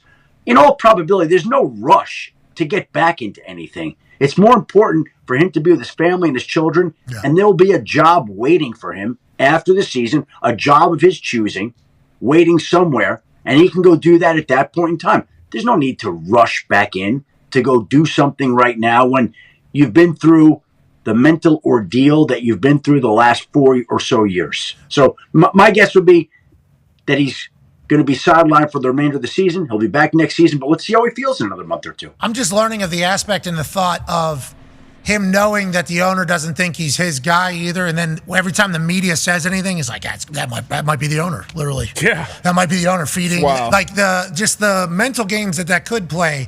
To your point about being exhausting, like I would assume that does get a bit exhausting. And I actually led the show talking about the situation about when Saleh leaves the Niners, he's like charismatic, jovial, array of energy, literally on the field. Right. You could see the highlights of him on the sideline, jumping around, running with it. Did you see that with the Jets? Well, he's told by Aaron, defeated, a little subdued, right? What am I here for? Can't act like myself. Yeah, and with the Niners, they were dominating everybody. Crushing. That was so much fun for him. Like, just going after it. And then you start losing, then owner, whatever the case. Hopefully he does get back into the game sooner than later for us. But for himself, hopefully he does find that football joy again. Not saying he lost his passion, but the joy is what we really enjoyed over there in San Francisco. Go ahead, AJ. Shefty, where does the Jets GM Joe Douglas fall in all of this? I don't hear him getting brought up a lot. Are he and Woody on the same page? Like, was he aware of this? Have you heard anything about that? I'm sure Joe had to be aware of it in advance. And I'm sure that Woody told Joe, because I can't imagine an owner just firing a head coach and the GM getting an alert that your head coach has been fired. Like, that's not practical in today's day and age. I don't know when he knew, but obviously he had to know. And Joe Douglas is in his own challenging situation with his contract being up after this year. So if I could probably go inside the mind of Woody for a moment, he probably says, okay, you know what? We have, in my mind, the best roster that we've had during my ownership as the New York Jets, including teams that under Rex Ryan and Mike Tannenbaum went to back-to-back AFC championship games. He believes, right or wrong, that this roster is better and more talented. So now I'm going to pick a guy that I think is very well respected in this locker room, a guy that I think is going to bring some energy. Let's see what Jeff Ulbrich does with this opportunity. We got a GM who's on the last year of his deal. And if they have the type of run that Woody is hoping, maybe he runs it back with everybody. And if he doesn't, then he's got no obligations to anybody to do anything, and he can start over.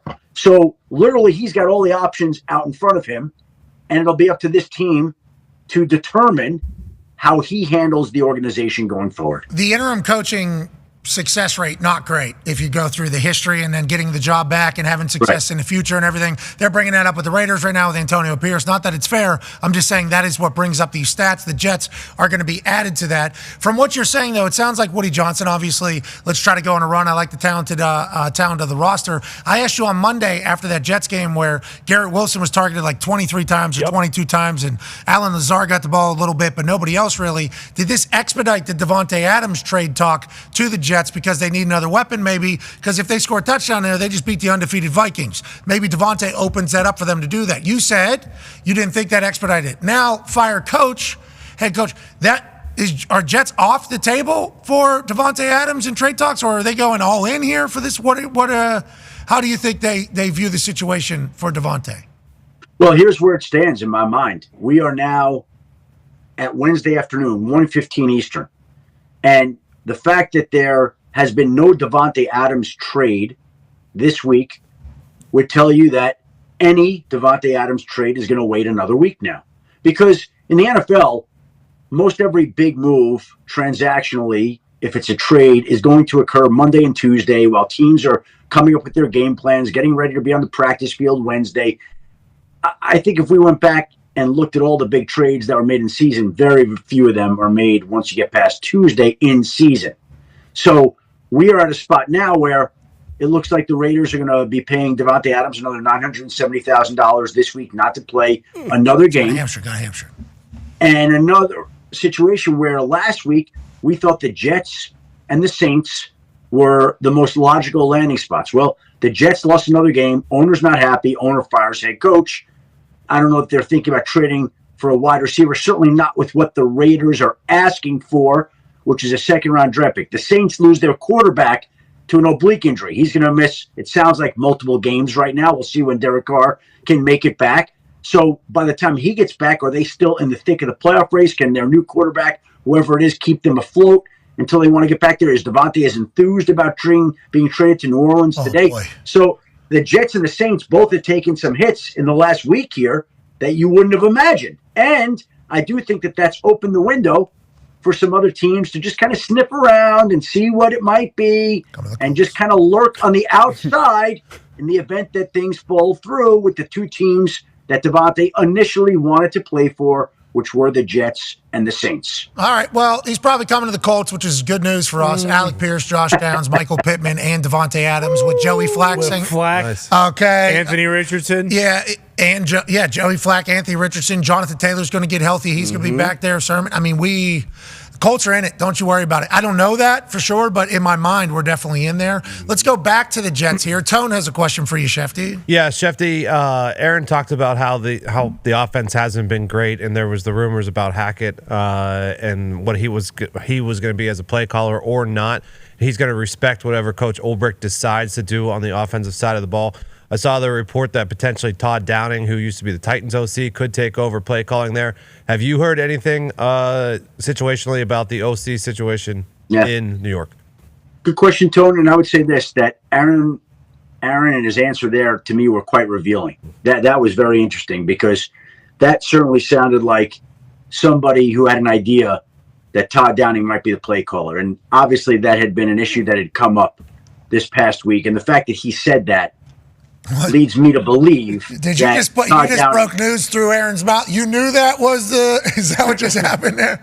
No. I'm reading between the lines. If he's saying I'm good with however this is going to go, right? And what clearly you know, there's a decision that has to be made. And if he's bringing that up, that he's good with however it's going to go, then and there's a new head coach. Look, here's the bottom line. Here's bottom line. I was told this. Aaron confirmed it. We move forward. Is that what you're going to say? You know, Pat, I think you should give up this gig and become an insider and get right to the point and deliver the news the way it should be, right? No way. I couldn't fathom your life. I wouldn't want it. But it is interesting how your answer went there. So let me get back to my bottom line. Yes, please. Jeff Ulbrich is the new head coach. Jeff Ulbrich gets to decide who's going to be calling plays Monday night against Buffalo and for the remainder of the season with him being a head coach. That is his first big decision. The fact that it's even up as a decision, to me, it's sort of like a coach who says, well, we're thinking about making a quarterback change. Once you start having that out there that you're thinking about, to me, it's in the process of happening. It's in motion. So we'll wait to see what Jeff Ulbrich decides. Maybe he sticks with Nathaniel Hackett as the offensive coordinator, or maybe he decides to go with some new ideas here and go with Todd Downing. Got it. We'll see. Okay, new head coach, new situation. Does it change anything with a defender they have on the roster? Schefter, have you heard anything about Hassan Reddick? And is there any status of him eventually showing up to this team, or is this just a lost cause at this point? Because Woody was recruiting. Woody was openly recruiting yesterday. He's like, you know what? Now that I got a microphone, drive on down. Fire the coach. Hassan Reddick, you come on back. Get in your car. On 95. Come on up. When is the last time that you've heard like an owner making a public plea to a player to come in, right? Yeah, legit. That's why yesterday was a big day for old Woody. He's out there swinging the wood around. Do we think this is getting settled or money, right? Well, here's what I would say on Hassan Reddick. There have been a lot of ups and downs in this situation, a lot that's gone on behind the scenes. And ultimately, until he's in there, in the facility, which who knows if it'll ever happen, he's not there. Like, there have been a handful of times where I think people thought it was getting close where he would come in, and he didn't. So got it. We could think he might be coming in today, and he doesn't. We could think he might be coming in, and he doesn't. Again, there have been a lot of false alarms in this Hassan Reddick situation, more than probably people realize, and it hasn't happened. And Hassan obviously is bothered by a lot of different things that have gone on. He's disappointed by the fact that he hasn't gotten the contract. He's not there. He's still not there now. You know what? With all due respect to Woody, rather than making a public plea, why isn't Woody getting his own escort and drive and go visit with Hassan and make that plea in person? A helicopter, maybe. Just making a quicker trip so you don't have to hit any of the trip. Isn't it better to do that face-to-face than through the media? Like, that's what I would. If I owned the team and it was that important to me, I would get in front of that guy and explain to him how important you are to our team and how much it would mean for you to come in and what a difference you can make, and say whatever it is that you can do for him. Let him hear from you in person rather than on a conference call to the reporters. So we're assuming that hasn't happened yet behind closed doors, it sounds like. Not that I know of. Maybe it has, but not that I know of. Why doesn't he just take one of those iced out necklaces down there and say, hey, listen, you want $30 million worth of these every single year? You got it. Okay, I'll just start unloading these. If Woody Johnson is able to recruit Hassan Reddick back into the fold this year, after doing that, and then Hassan Reddick has a good season, and the Jets go on to win a Super Bowl, Woody Johnson is going to be floating in a helicopter above every building like Jerry Jones does. Yeah. Could you fathom that? I mean, there's a lot on the line here for the Woody Johnson conversation going forward. Now, let's talk about conversations happening in other places, maybe text messages. D-Bud has a question for you. Yeah, Adam, I believe it was kind of maybe around this time, maybe a few weeks later last season, where you said 7, potentially 8 new head coaches will be coming in because guys will be fired. Obviously, we just had our first one with Robert getting fired. Any potential coaches on the hot seat, or is it too early for that? Well, D-But, it's never too early, I guess, to dial up the pressure. It's always hunting season in the NFL. Again, I've already had people call me. The funny thing is, this is true. I had an owner call me on Monday, and he's like, "How many openings are we expecting this year?" And I thought it was an interesting question, and it was the first time it had come up until you now have asked me a second time. And we kind of went over teams, and we counted on Monday 1, 2, 3, 4, 5, 6, 7, 8 potential spots. Now, again, I don't think it'll be that many. But there were like 8 places that you're looking at. You're saying, here's a spot I'm watching, including the Jets. We have that listed. And he was asking about that. And then sure enough, on Tuesday, like 12 hours later, the Jets fire Robert Saleh. And the fact of the matter is there are 6, 7, 8 changes every year in the NFL. And the chances are that there'll be 6, 7, 8 more after this season. It's just how things go. It's become part of the sport. Vrabel's available. Belichick's available. There's numerous Slowick, Johnson, Pete Carroll. I mean, there's a lot of names out there for owners to potentially Flores. Aaron Glenn up there. There's numerous owners can get a little wake up. How about the guys in Washington? Cliff Kingsbury's doing a great job. Anthony Lynn's doing their run game, has head coaching experience. John Gruden's feeling nicey. I mean, there's a lot of guys out there. You haven't seen John Gruden feeling nicey.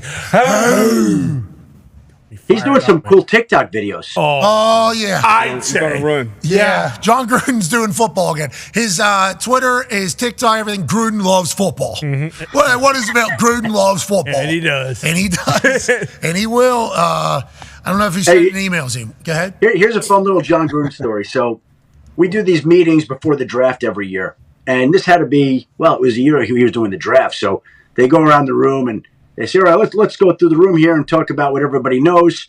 Let's start with Chris Mortensen. Mort, what do you know? And Mort's like, well, this team is moving up. This team, that.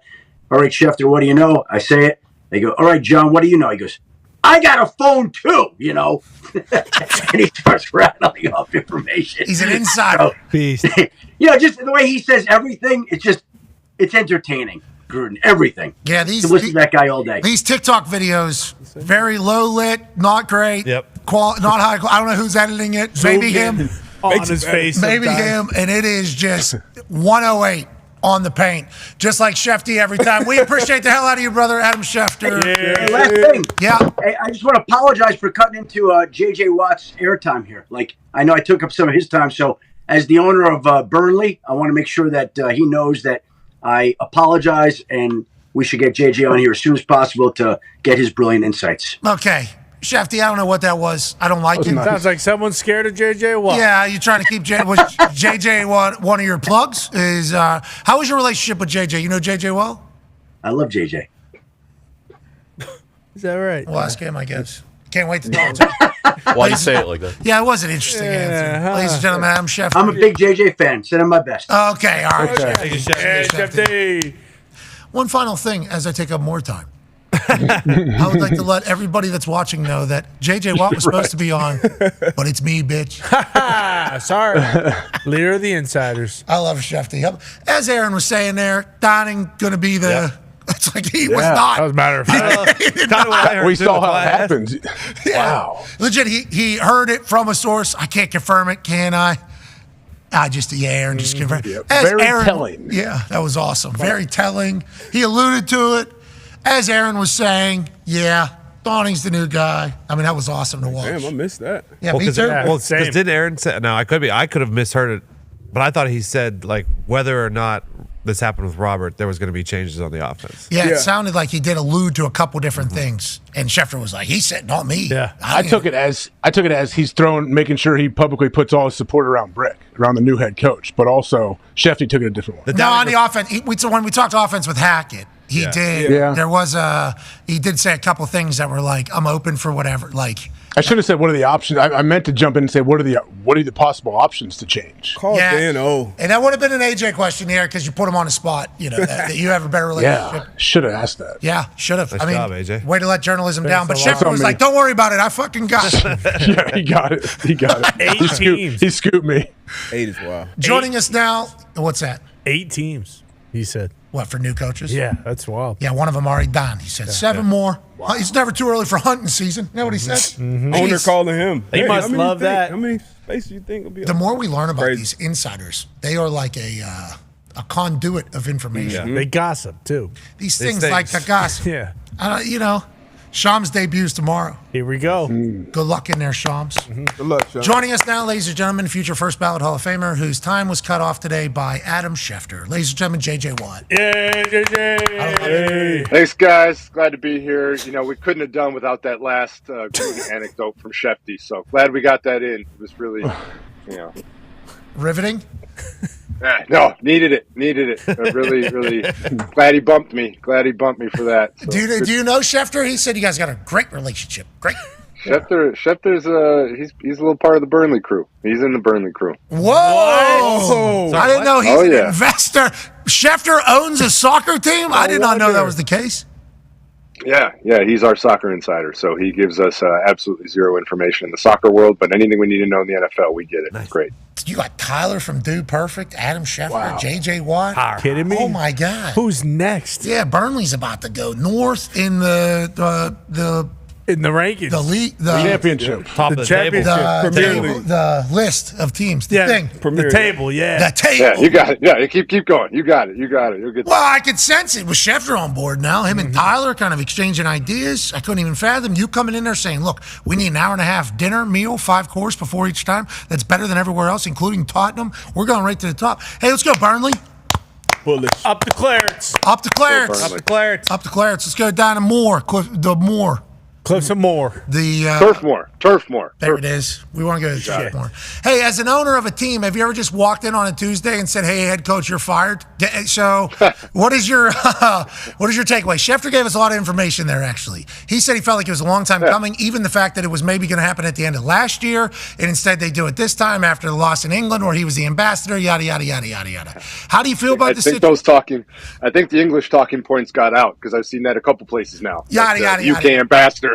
The UK ambassadorship has been brought up on a few television casts now, and so that's very clearly. It's very embarrassed to be in England and lose that game. Apparently, yeah.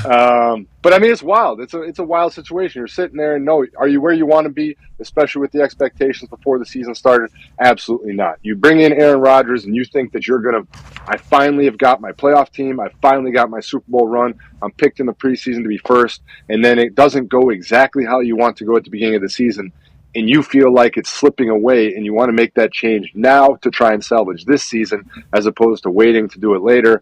But I mean, that just defense is second in the NFL in yards per game, 255 yards per game. They're 4th in sacks. They're 7th in points per game. Like, that defense is playing strong. Yes, the offense is struggling right now. They need to put up some more points. But I mean, if you're just looking at a situation where a coach gets fired, and I understand over the course of the whole thing, but that's a tough thing. And then a question that I had, which obviously you guys just had him on for a while, but I'm very curious. I saw that Robert wasn't able to talk to the team on his way out or any of that. Like, that's a tough one, man. Like, not to be able to, especially in this situation, at least see some of the guys and like say appreciate it. And I know he calls them afterwards, but man, it's just a tough situation. It's business. At the end of the day, it's a business, and you get to do whatever you want to do when you're the owner, but it's still tough. Yeah, you and Schefter and Tyler from Dude Perfect are certainly doing that with Burnley, making it your own little fun house. But yeah, Woody Johnson seemingly just doing this. Yep. And then did Schefter also say that he implied that Saleh's not his guy? I didn't hire you. I was in. Yeah, I heard that. That was a wild, like. That was a new development for me. That was pretty crazy. Yeah. Right. Like if you're Saleh. No, definitely wasn't my guy. No, yeah, I'm the actual owner, okay? Brother made this decision while I was ambassadoring. You're not my guy, so let's figure it out. It's like, that's a whole nother, let alone the New York media market. Mm-hmm. And that it's like ownership right upstairs is actually like this guy. That's crazy. Looking down. How'd you hire this? There was a quick distancing there. That was a quick distancing. Like, no, never was my guy. Legit, like a long time coming, and also saying never really his guy. It's like, okay, so Saleh had to at least feel a little bit, you know. And then Schefter was like, you can normally sense how your relationships are going at work or whatever. It's like, oh, I did not know. Yeah. I didn't know any of that. That really changes the conversation a good bit, I think. Yeah, and then they put him in. And being fired on a Tuesday as opposed to a Monday is also wild. Well, it was Monday. They're playing Monday night, so football Monday.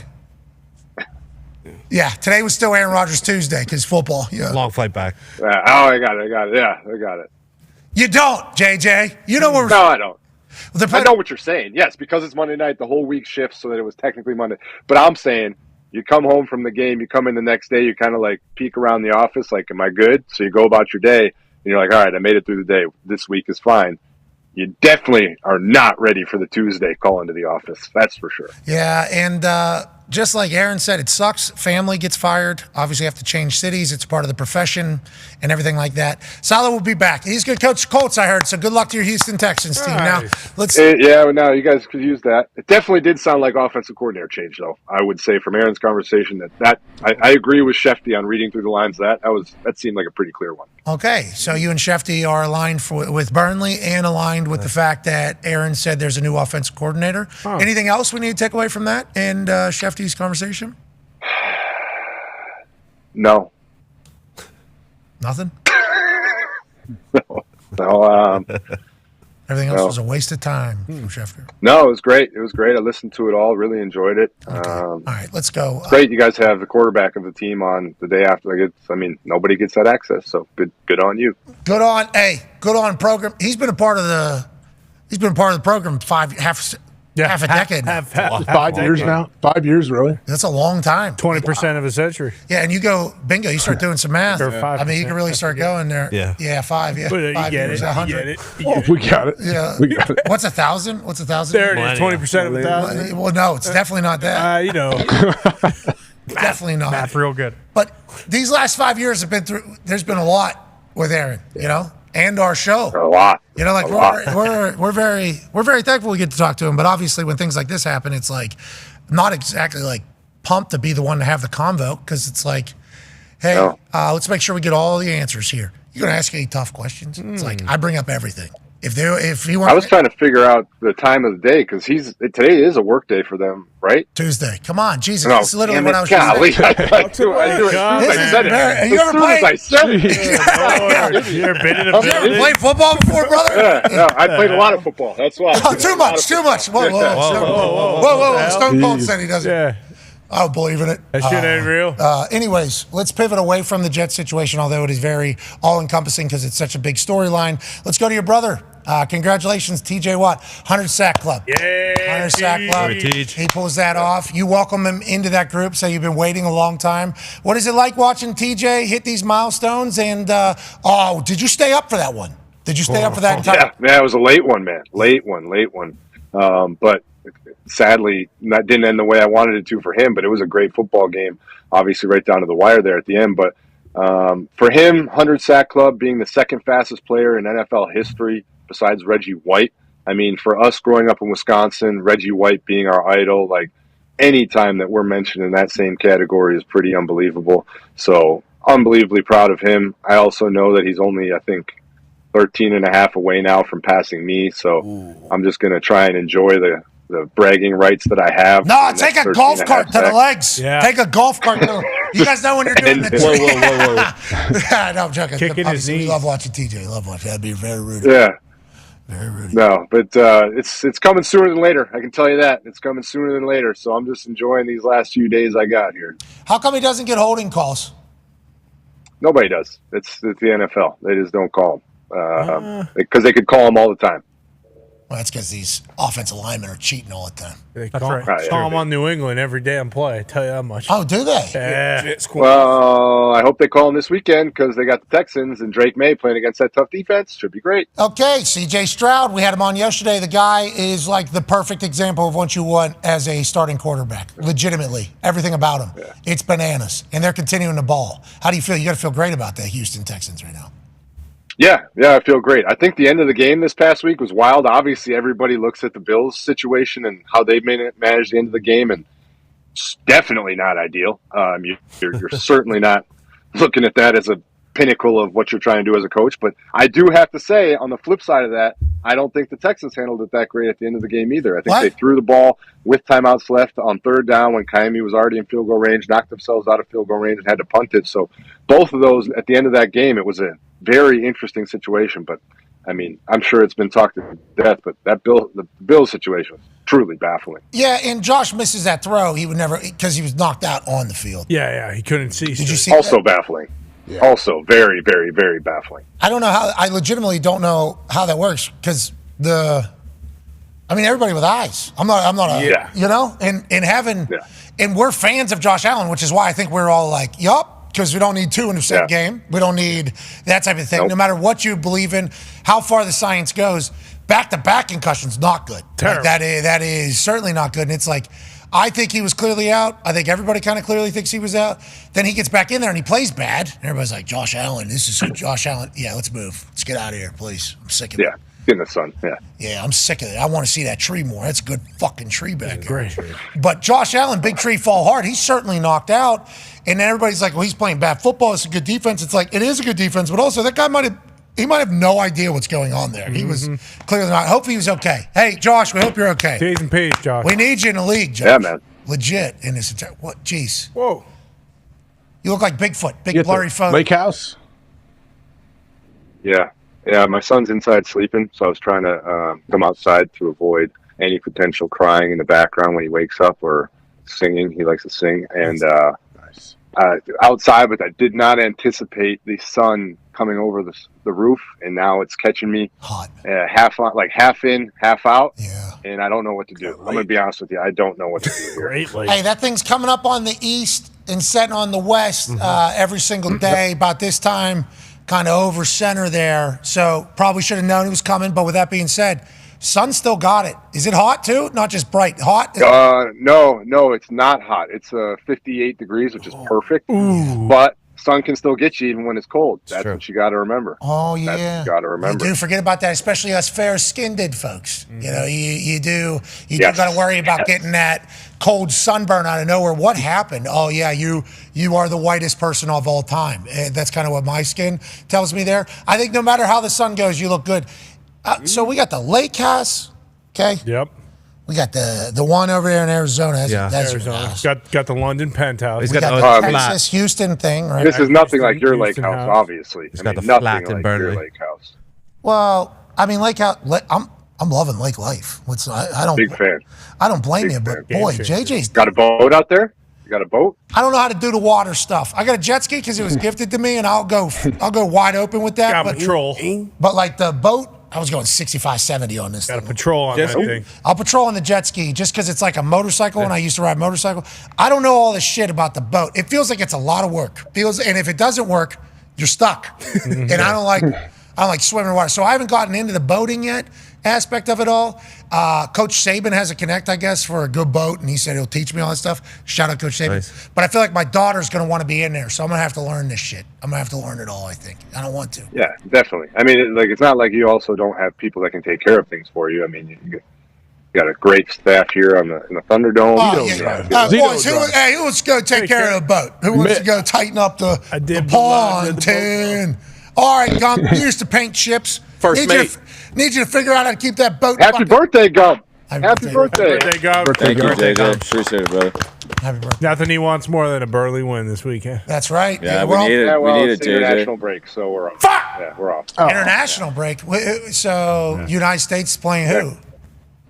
I don't know. We got guys playing all over the map. We don't have any guys on the internet on the U.S. team right now. Trying to get Koleosho to come over. Hold on, you don't have any Americans on Burnley? Oh. We have an American with dual citizenship, Luca Koleosho. He currently plays for the Italy U21s. Great player. Unbelievable. He's not playing for the States? Why isn't Koleosho playing for the United States of America? We got Poncho. What is this all about? Poncho is the gaffer He's now. Italian. What do you mean? We need him over here. Did you hear his name? Yeah, I heard it. Koleosho. Yeah. Mike Grella was also Italy and America, played for America, which I appreciate. Koleosho would thrive. I don't know if Grella could have played for Italy. Whoa. Tony, You don't know you Mike see that Grella. ball in TST, brother?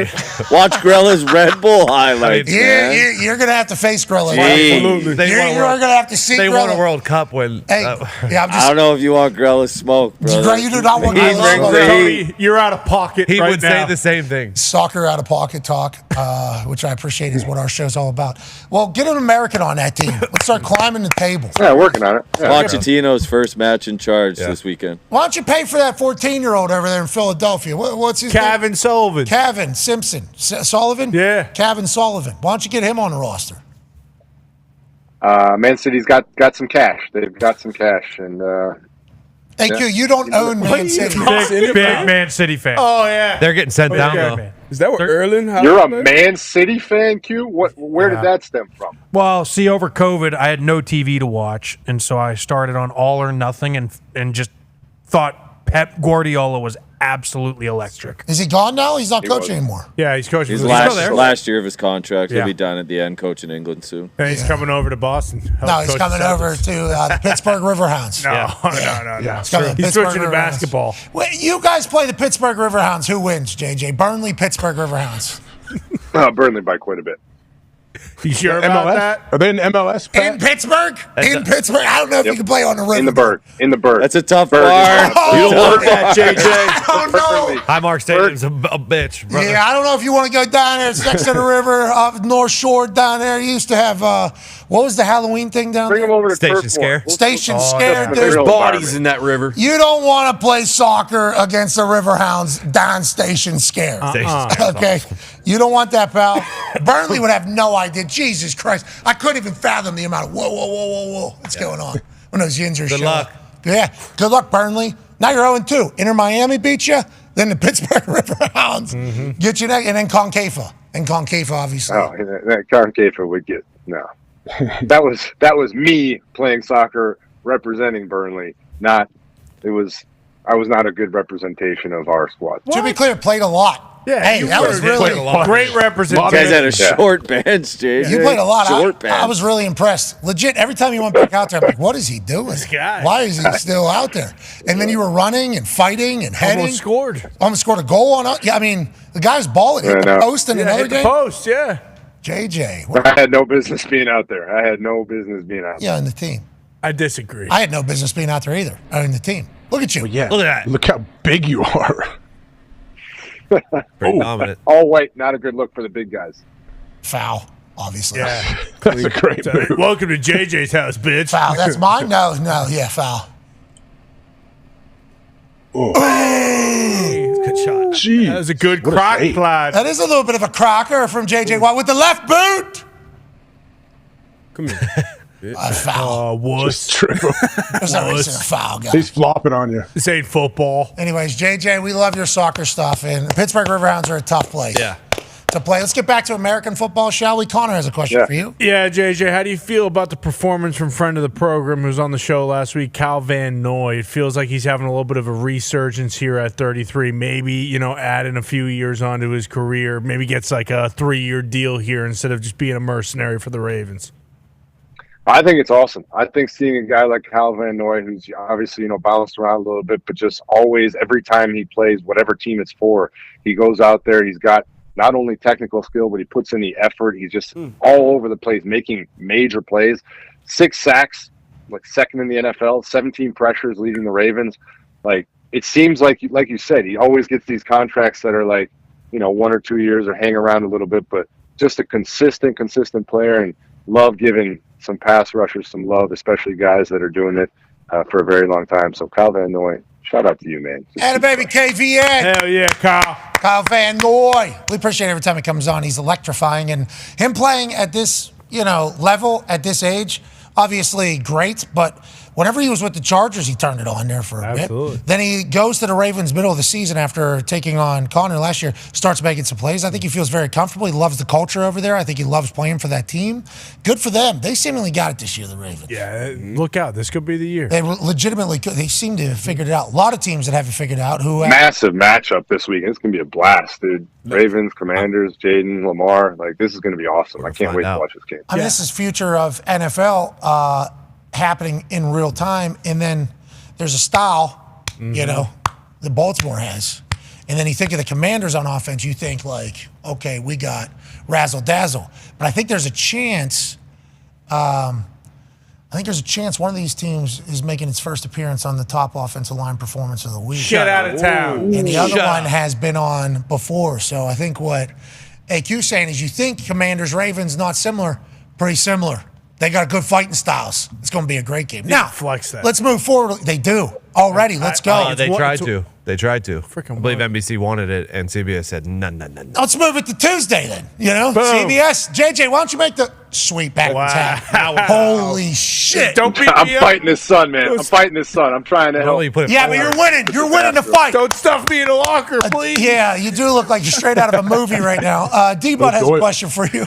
Hey, speaking of the Commanders, we head into week 6 right now. I think their head coach is definitely a candidate. But who do you have at the top of your coach of the year, I guess, rankings right now going forward?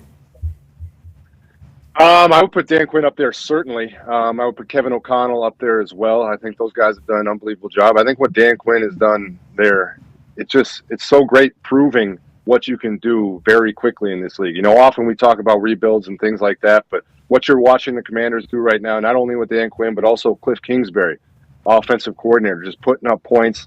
And then Jaden, I mean, right now, if you had to vote today, I don't know how anybody votes for someone other than Jaden Daniels for MVP.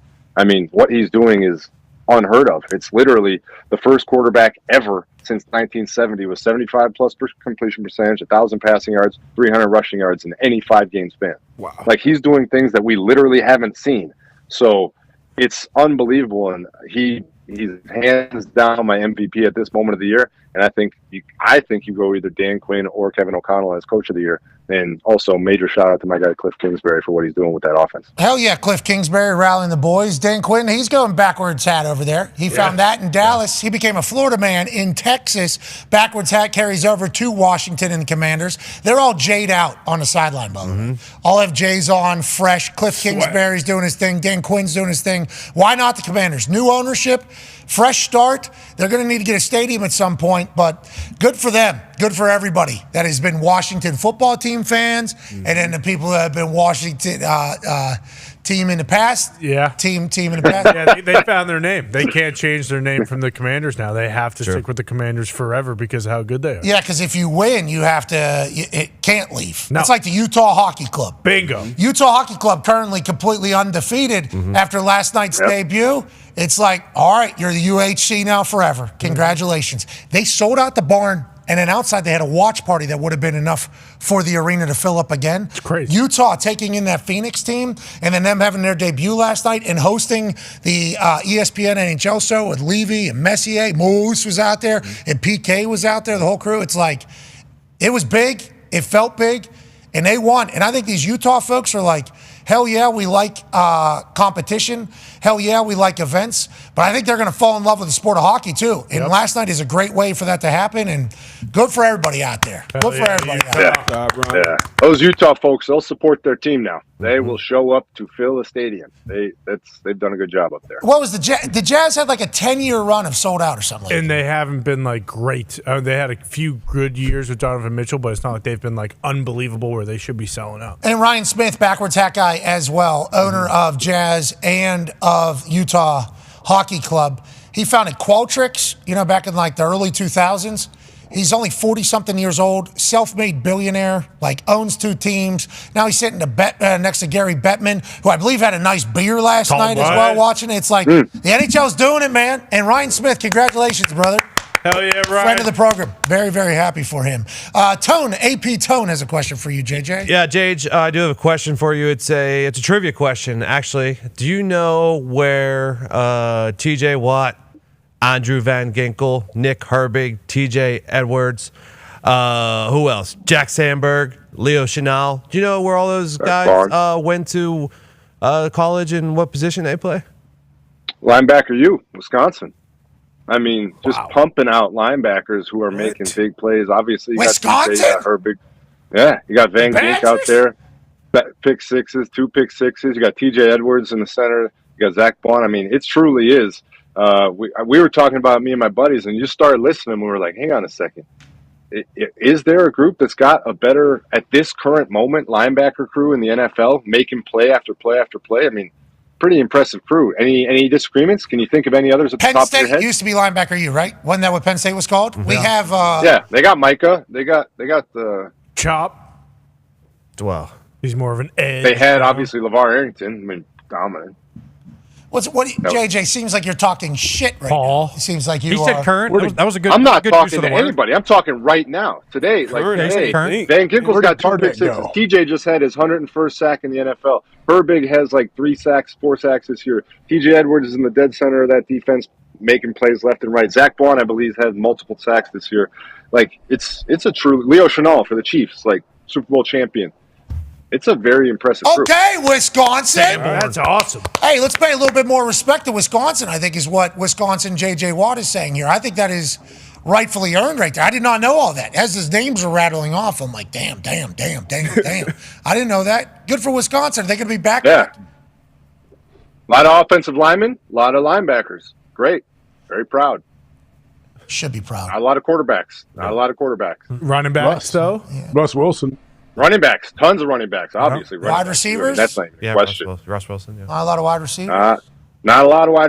Not a lot of wide receivers. Not a lot of quarterbacks. How about We run the corners? ball, How about corners? We stop the run. No. Riley Moss from there? Nah. No, he's from Iowa. No. Yeah, go Hawks. I thought you guys had a chance here. All right, we'll be back tomorrow. Week 5 of the NFL season kicks off tomorrow night. It's a good one. We'll talk about it. Be a friend, tell a friend something nice that might change their life. Backward hats rule. That was a good sign off. But maybe the best one. Jay, did you see we all put on our backwards hats? I did. I saw that. I appreciate it. I also caught 2 Jages on this show. That is generally kept for, like, not many people even know that one outside of the family or tight friends. So I appreciate it. I feel like we're closer.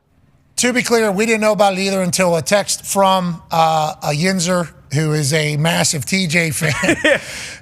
His name's Billy Bones. He sent us a text. He goes, why don't you tell Jage in the Jage in the text that he sent? First time we saw it, all laughed. Loved it. Obviously, we all laughed. So that was, I believe, a tribute to Bones there in the group text. I didn't know that was...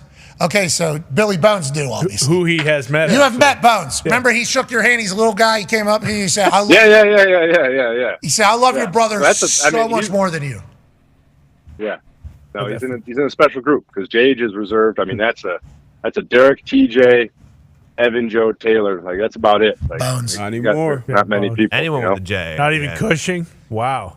How would you spell it? Because, like, Jage is how he spelled it. See, it's Jage. That's the spelling, apparently. He might have spelled That's what it the boys all I go thought with. it was just JJ. I feel like there should be a Y in there. D. Works with anything. People call me Age. Like my family calls me Age. Tej. How do they spell it in text? Do they ever? Weird. They never texted it. I've never seen it in text. AGE. What if you voice the text age? L-A-G, yeah, there it is. I was in there. Let the algorithm figure it out. Let the AI figure it out. Okay. They would, by the way. Always. Jage. What? What's your problem, dude? This cracks me up. I look like an idiot right now. I literally look like Zach Morris or some stupid. No, Zach Morris is AC Slater would be cool. Gosler. Zach's a legend. And by the way, I'm not. 1990. I look like a great 1990s character right now. Yeah, you're out of a movie. It's pretty sweet. That's what we were referencing earlier. And with that tree I'm gonna flip my behind chair you. around too. I'm gonna flip my chair around. Travis Kelce looks like Jonathan Taylor Thomas in Home Improvement this weekend with his outfit. I did see the hair though. The hair was flowing, Fantastic. and he did have the shirt and shorts combo there. Hey, no one out pizzas the hut, brother. There's another throwback. I mean, we're in the middle of it right now. Did you see Berkeley this weekend? Did you see that crowd? Used to deliver for him. Nobody out pizzas the hut. You used to deliver for Pizza Hut? Oh yeah. So they make NFL superstar Hall of Famers as well? Had no idea. Holy fuck. Jage learned his work ethic from delivering pies for the greatest pie shop in town, Pizza Hut. No one out Pizza Hut. No one outworks you. I think Montana did the same. Holy shit. What was your order? I left Central Michigan, had a 6-month break where I was going to a local community college, worked at Pizza Hut delivering pies, and then I walked down to Wisconsin.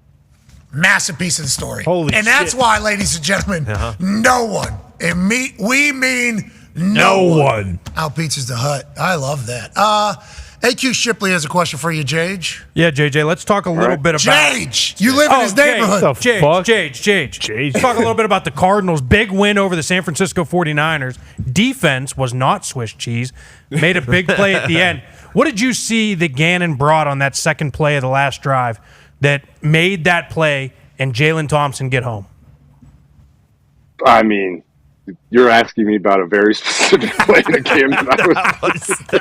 Figure it out, Jage. What a biggest play in the game. Did you watch the film or not? Come on. Biggest play in the game. I mean, wait.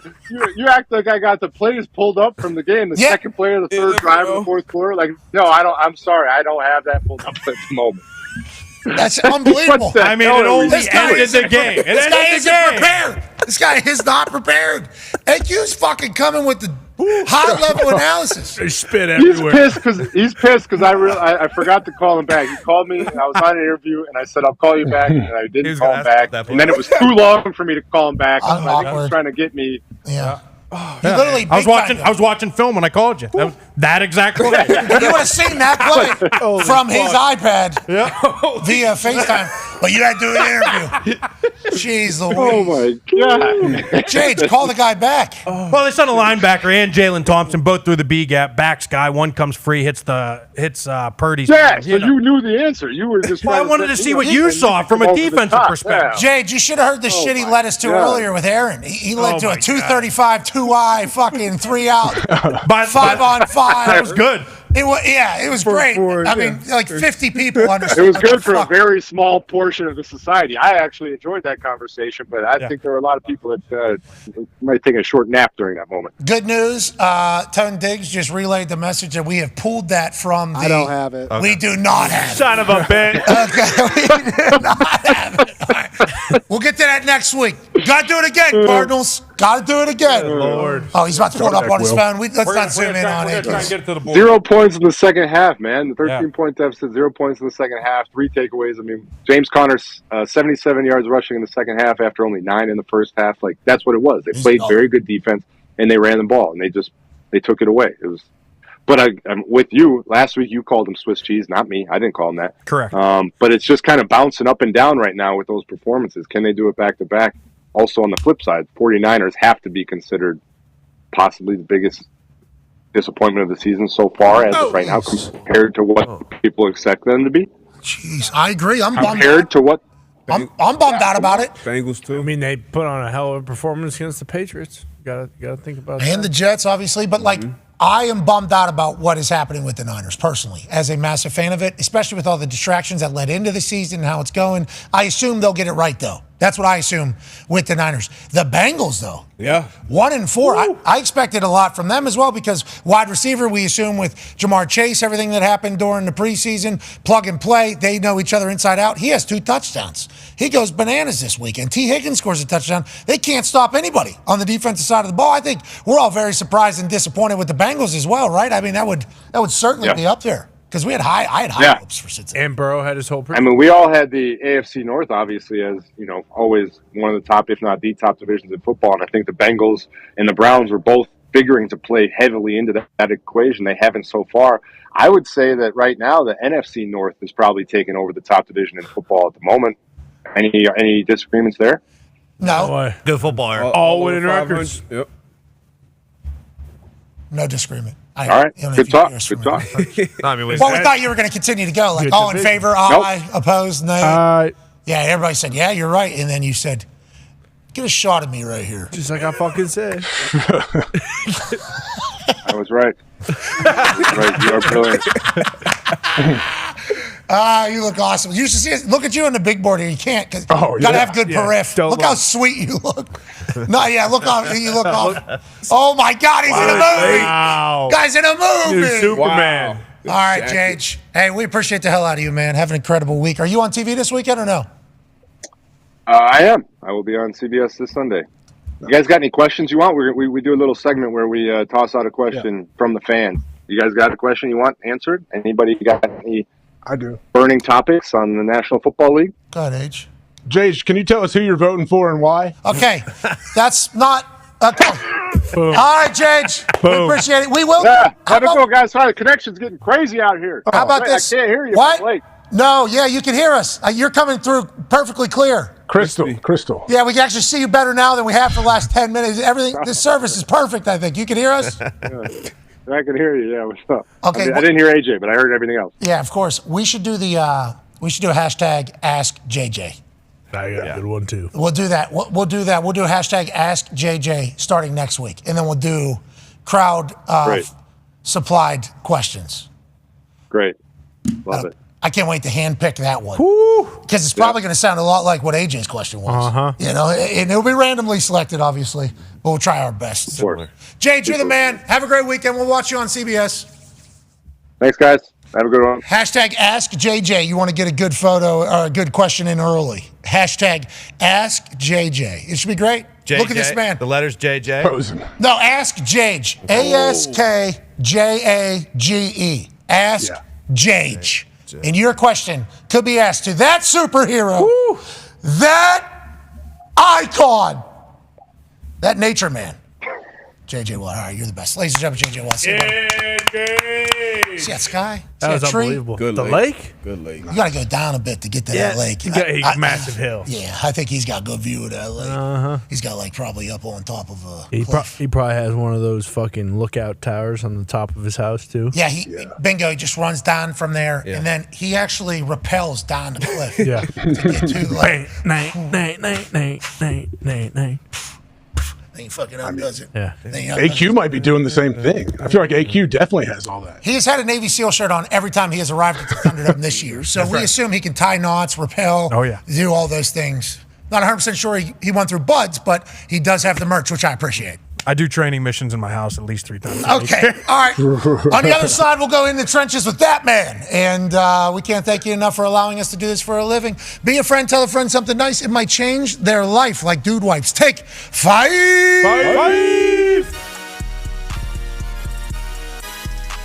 He's saying don't go off the top, it's too shallow. See that belt buckle? All you're going to hear this stadium do is they put the big paw up, they start shaking it, they go, whoa. Hey, what things are going good, Mason?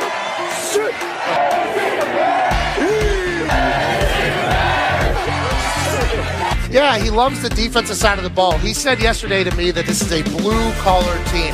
They win it on special teams. They have 5 block kicks this season. The defensive side of the ball, Lynch leads the Big 12 in sacks. But also on the offensive side, Denzel Mims is an absolute animal. He is a weapon.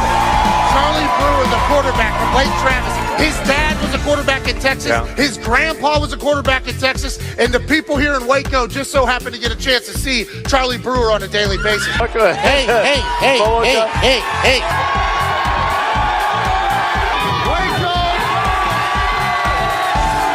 Yeah, Boomer here is going to mean a little bit different than what it means on the internet currently. And hopefully here in Baylor, they hope they're not hearing a lot of Boomer sooner. Everybody wants to be a punter, including quarterbacks. If I was a quarterback, I'd want to be a punter as well. 0 yards on that punt. That's an embarrassing situation. The Dak dance that gets on national television has led to a lot of losses, but you got to respect the hips being able What sign am I going to make for college game day? Well, I want to make something creative. I want to make something fun. No, to hell with it. I don't like OU. It's so thick. Look how thick that thing is. That's years and years of patience. You're headed right for the boat. Right now? Okay, let's do it. We are out here on the Brazos River, which you can take a boat to the game. One of the only stadiums in the country that you can do that. It's beautiful out here. A lot of people would say, this is the last time I'm going to be on game day. The last time I allegedly did what I'm about to do, I ended up in a jail cell. Let's go!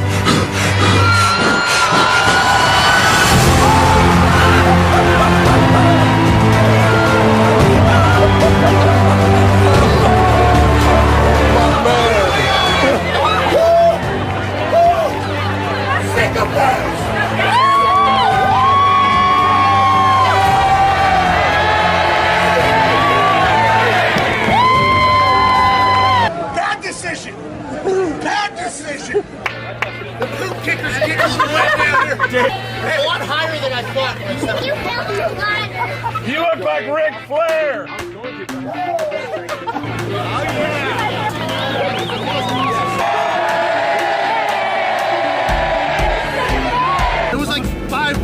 I'm standing there. That's full commitment, by the way.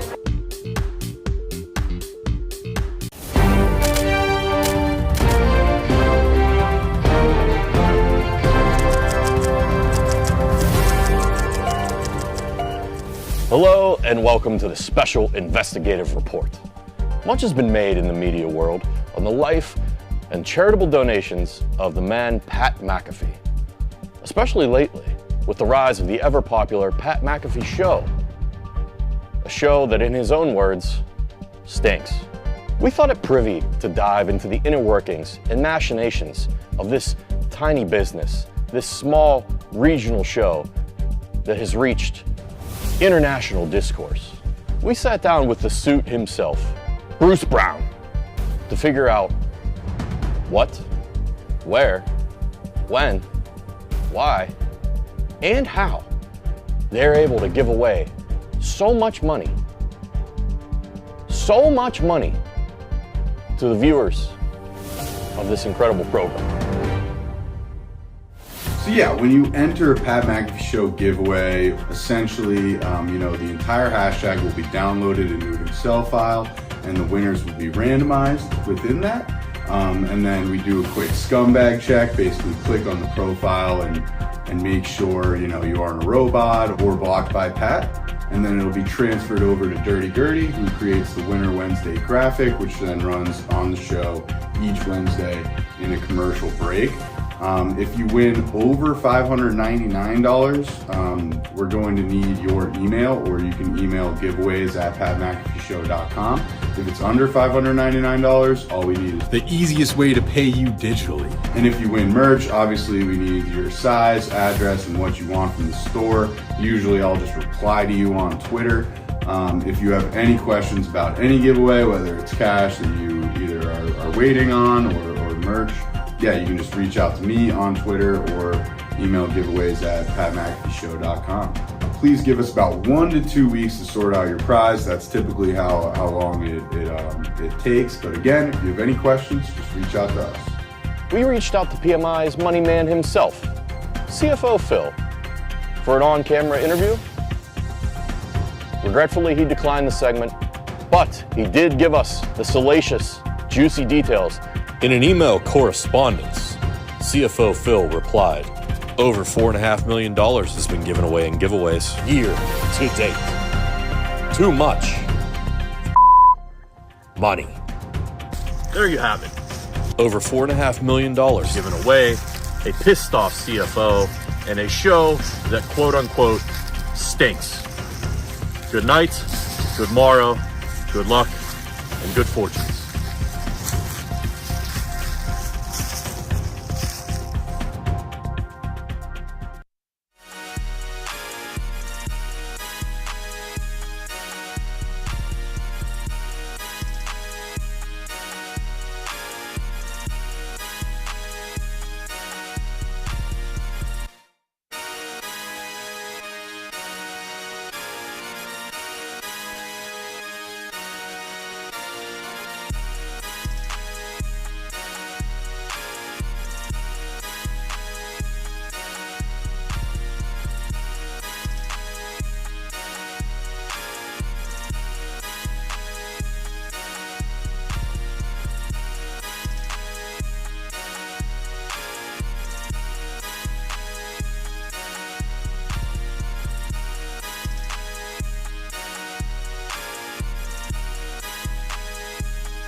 Hey, What? let's go.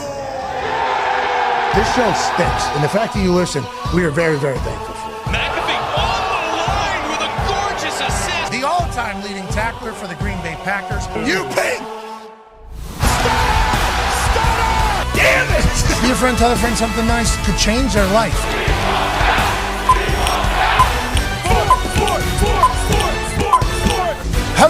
beautiful people, and welcome back to our humble abode, the Thunderdome, on this Aaron Rodgers Wednesday, October 9th, 2024. Hour 3 of the program starts now. Football! Saints beat my ass. Just beat my ass. Couldn't figure it out. It was all over. But it is a great day to be talking about sports. That's AJ Hawk. The Toxic Table is here at Boston Connor and Darius J. Butler. Hell yeah. Whoa. Okay. D-Botch, good to see you at the Toxic Table. Cool over here. You feel cooler over there? I feel cool over here. And congrats. Yeah, we're pretty cool over here. Oh, we're pretty chipper for 0-1. Who you talking about? The Boston Bruins? Yeah, Boston Bruins. Just like we finished off. Who beat the Boston Bruins? The Florida Panthers, defending champs on banner night. No big deal. Wow, sold out too. I heard packed barn. Was it close?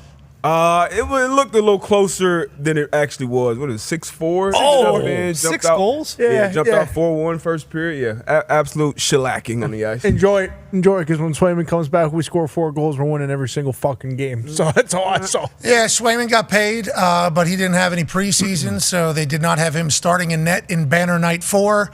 The Florida Panthers, Boston Bruins, puck drop on the season.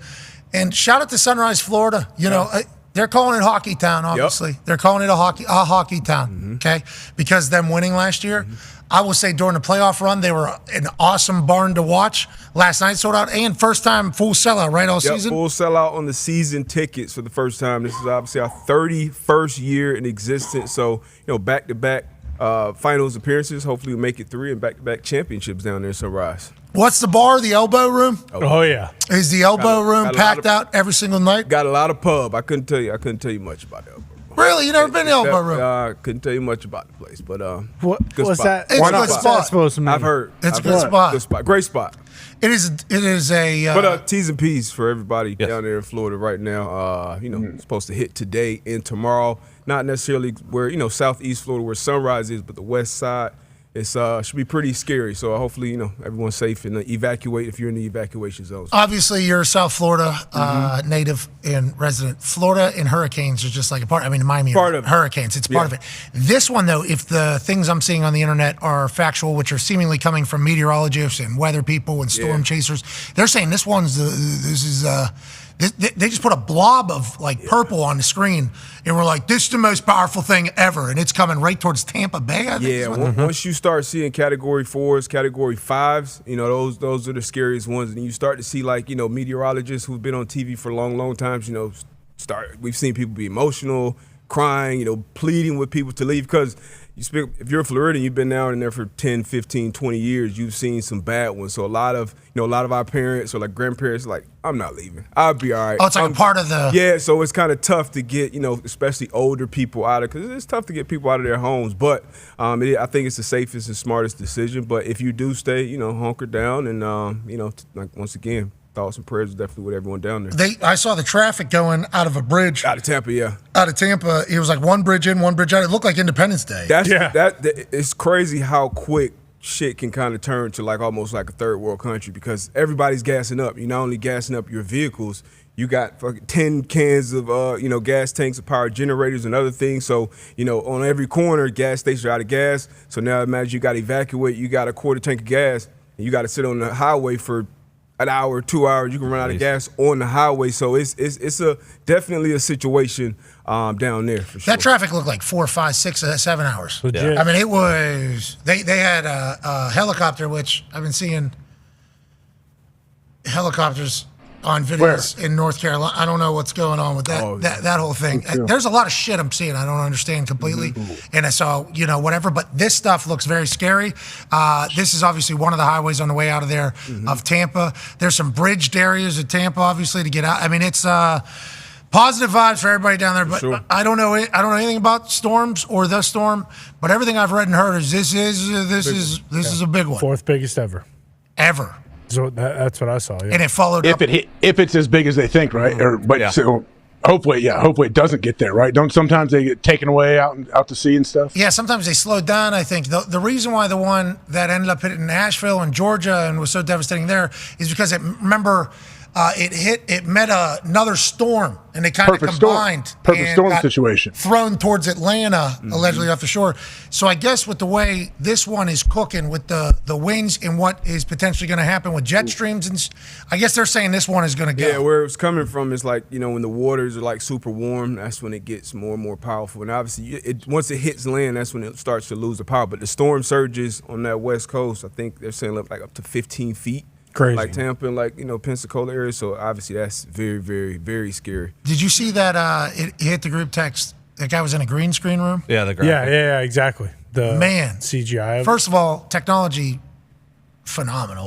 I don't know how but to like get a grasp of what's about to happen. This video, who was this? Can we give credit to the Weather Channel? Look at this. Sort of green screen, I'd assume, is where this guy's standing.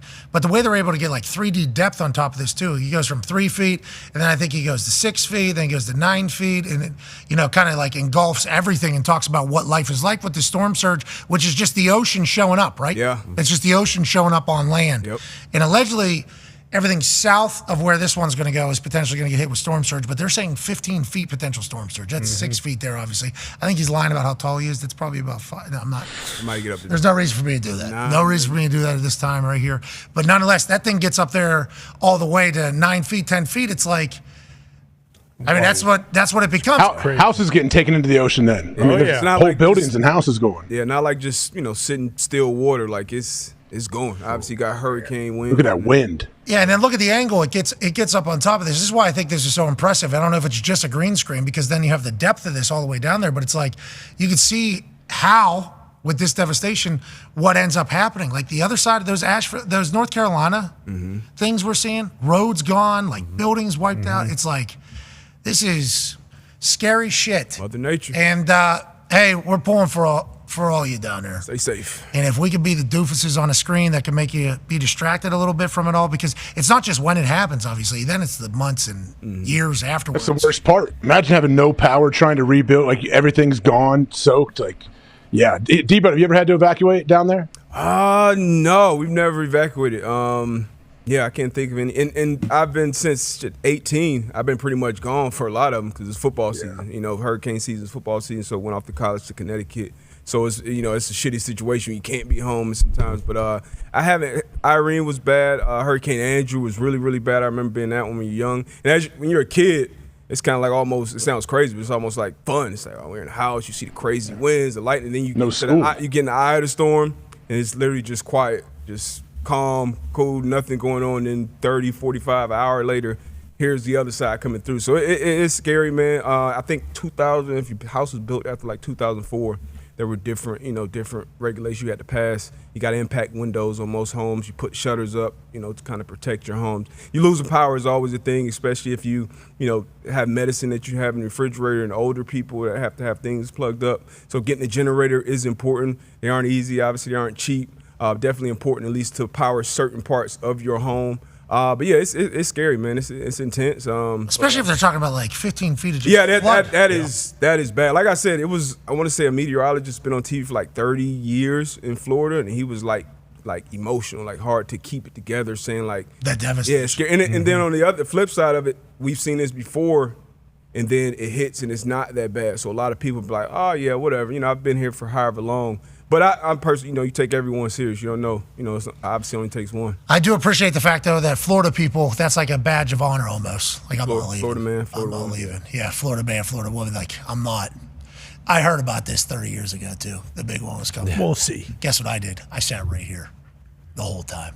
What did Ned do? Smoked a cig, sat right there. That's what he did. You're legit. And it's like, no. This one, bigger. Did you see the blob on the screen? You're like, I bet. Some people are like that. Oh, yeah. I think that's why all these people get so emotional. For sure. Because they know that their message that they're sending is not going to land with some people. And they seemingly have a real fear that this one is about to do some real wreck. And following up what just happened, Southeast, hey, pulling for you. Come on. Yep. We donated to hopefully help in recovery, and we will obviously continue to follow every storm that comes through and continue to help. But, man, pulling for you all down there. One half of the hammer, Dahn. Cowboys AP Tone is here. I saw you put a baseball hat on in the last segment with J.J. Watt. Did you guys see that? I did. I didn't like it. It's cool. Backwards. I didn't like it. Really cool. Looks sweet. You look great. Fit, too. I didn't like it. You look good. I didn't like it. Didn't feel right. How come they got country musicians wearing backwards hats? Parker McComb. Yeah. Bingo. Yeah, I don't agree with them doing that either. Whoa, Parker. Oh, jeez. What the hell? It's just, I mean, if you want to. There's a lot of country guys wearing hats now, like just baseball Yeah, hats. I don't agree with it. I mean, You don't agree with any of them. I mean, if you. There's like 30 guys that just popped up in my I mean, head. if sure, Luke if you want to play a character and put your baseball hat on and act like you're not a country artist, that's fine. Sure. So you're saying these guys deep in the sticks of Mississippi that come out and sing country music, Listen, if it's in our blood, put the hat on, okay? With the cowboy hat. our blood. Bullshit. Spoken like a true cowboy. How dare these guys play Thank you, AJ. Jeez. Pittsburgh. Yeah, what are we talking about? Shabuzi had a hell of a performance last night. He had boots King of on. the country. He had boots on. He didn't have any hat No, he on. didn't. At the bottoms. I'll tell you what. I liked that Shabuzi went and performed, and then he stayed for the whole game and was hanging out with Gary Bettman, I guess. Shabuzi seemingly is the right guy that kind of got famous overnight and had an absolute banger. Does Shabuzi still enjoy singing that song? That one, I don't know. Yeah, funny enough, he's got other really good songs. He's got another banger. Legit, full album. Yeah, I just don't know. I don't know if people care. Very good. Yes. And it's like, 1, here comes the 2 to 3 to the 4. He's got to be sick of it. Has to be. Yeah. Not sick of it, but he knows, like, hey, this put me on the map, but also, I appreciate this. how about this other stuff? Yeah. And he, obviously, incredible human, great performance last night. But as he was performing it, all I could think in my head is, how many times has Shabuzi sang that song in the last 3 months? 500,000. Legit. Every time. Because I assume at the beginning, they were booking him probably. He's probably everywhere. All over. Hey, you're at this festival. You're on Thursday, early night, late night. You're at this particular club or theater. You're doing this. You're doing this at this meet and greet. You're going to this radio station to perform. You're doing this. Like, that's the country music world. So the fact that he went out and just did it last night, obviously we're thankful for. But the way he handled the entire, look at Utah, by the way. Packed out. Wow. Packed out for opening night. They're going to be a great home to an NHL team. And then he sticks around, does it all. Shout out to Shabuzi. Hell yeah, Shabuzi. Shout out to Shabuzi. And shout out to the man joining us now who's about to take us home. Ladies and gentlemen, each week this year, we've got an opportunity to hear a couple takeaways from a man who's a Super Bowl champion and also learn who he thinks are the top 5 performing offensive lines. Ladies and gentlemen, it's time for AQ Shipley's Talking Points from Week 5 in Top 5 O-line. Here we go. What are some talking points, AQ? Shout out Week 5. The first one, we got Dexter Lawrence. And I said he is dominant. He is dominant. He's off to a historical start of this season. 6 sacks and 20 pressures already. As a nose guard. This is insane to watch. But he has a 3-piece against the Seattle Seahawks this past week. Let's watch. Yeah. Got him hacks? Yeah. They're real deal. That's what they played like, huh? 3-2. I mean, they got worked by Dexter Lawrence. Let's take a look at these. First one, he just manipulates the center shoulder. Watch this. Just get off, forklift, see you later. Jeez. Sack. That's a nose guard, boys. That is a nose guard. That's 345 pounds right there. What is the nose guard supposed to do? Not supposed to get sacks. They're supposed to be in. Look, he's in a 2-gap stance. He's reading and playing the run right now. That's all he's trying to do. But he swims because Connor Williams jumps him, beats the guard, beats the chip, and gets another sack. High motor on Sexy Dexy in there. Great now we take a look at the third one. The guy he's going against is also a grown man that gets paid in the NFL. Right into him.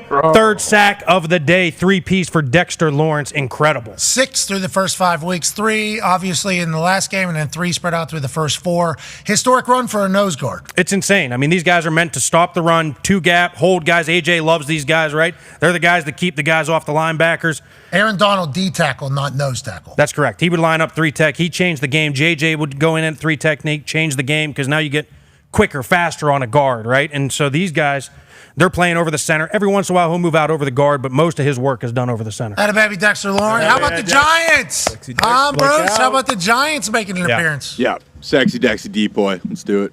Depoy.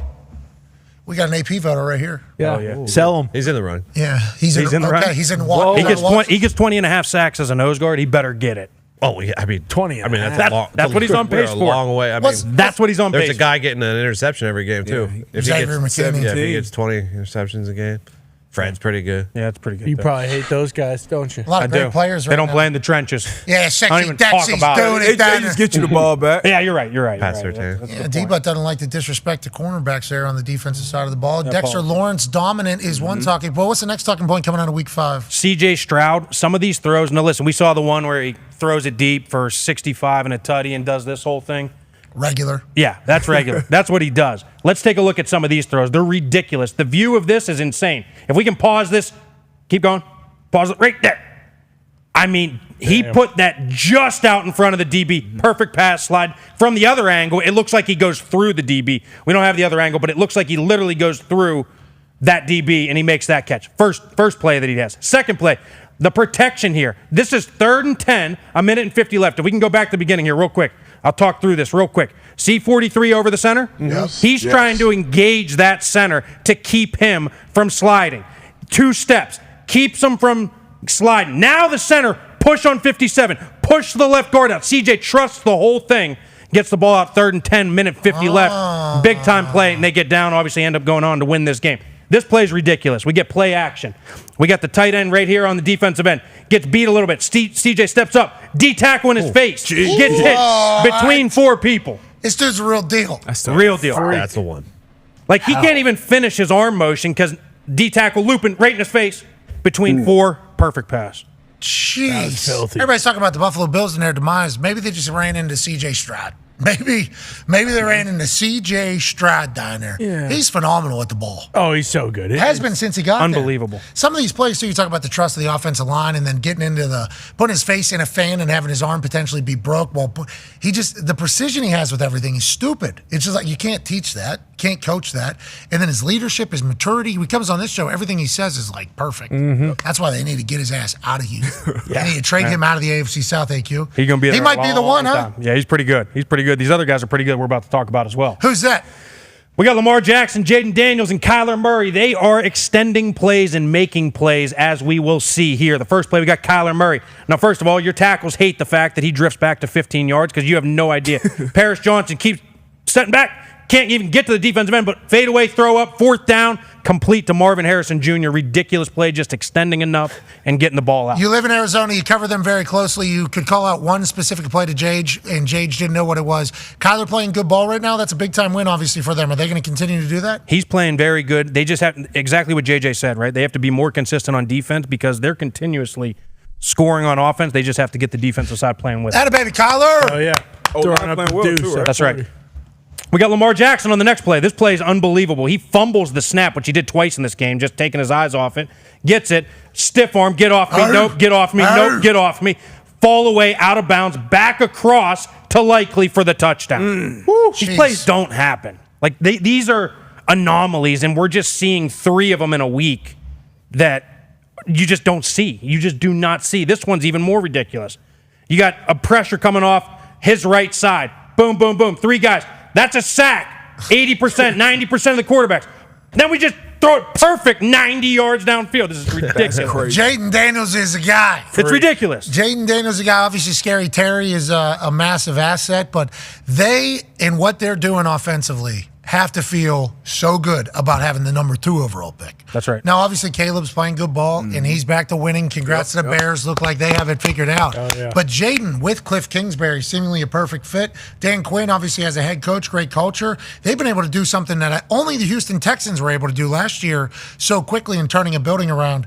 Jaden's a guy. He's a guy. I mean, even that play right there, like those are 2 go routes on the opposite side of the field, and whenever your receivers see that, it starts to extend, and now you cut towards them and scramble drill, exactly, and you just try and find a way to get open, and this was unbelievable. I mean, right in stride. The ball. That throws crazy. Ridiculous. He's good at the football. Yeah. Cliff Kingsbury back in his bag. No I doubt. appreciate the hell out of that. Okay, so those are the 3 talking points. Obviously, we got backyard football. We got Sexy Dexy. And we got CJ Stroud being a guy against everybody and needing to get traded out of the AFC South. That's let's right. go to the top 5 performing offensive lines. Ladies and gentlemen, let's go in the trenches with AQ Shipley. Number 5. Number 5, the Houston Texans. I want to give these guys a little bit of love because, listen, it's not all about running the football as an offensive line. They've been without Mixon. They've been without Pierce. They've had guys. This run play is awesome that I'm going to show. But the fact that they're able to protect the way they have, as we just saw on the talking point, and do what they've been able to do to allow CJ to get the ball down the field is a big reason why they're number 5 this week. But let's take a look at this. We get a little wind back counter draw action. And they also catch the Buffalo Bills as they're trying to rock and roll the safeties, which also helps. But this play design is awesome. We start everything to the right. You see the fullback, the tailback, everybody going right. Let's watch the center pancake the shit out of number 90.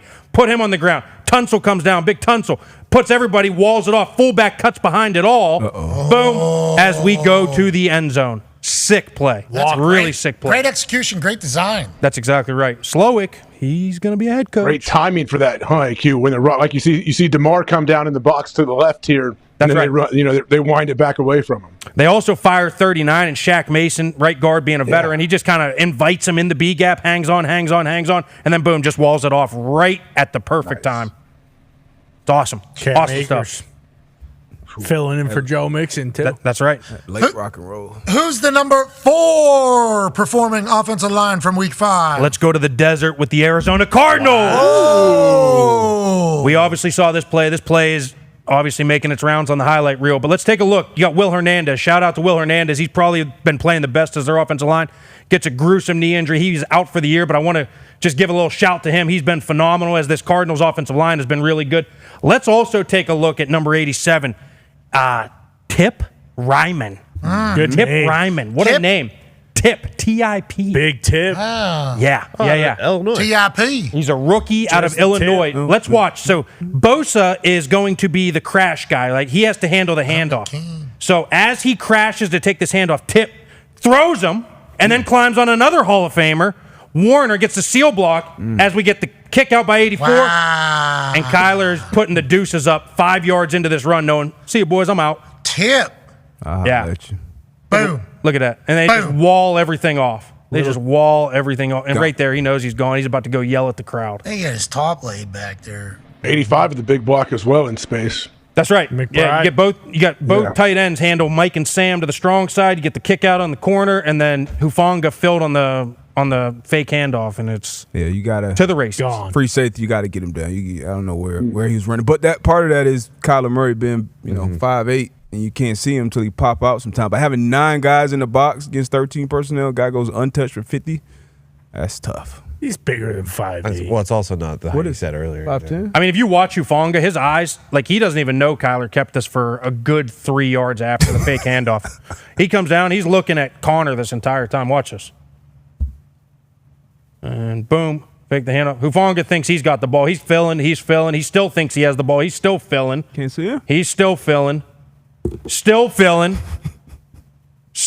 Oh, shit. Yeah. Too late. Gone. Gone. Jeez. Yep. Kyler's talking his shit, too. That's good to see. All right, who's the number 3 performing offensive line from week 5? Might be one of the top 2 offensive lines in football right now. Didn't have their best week, but still had a very good week. The Baltimore Ravens are at number 3.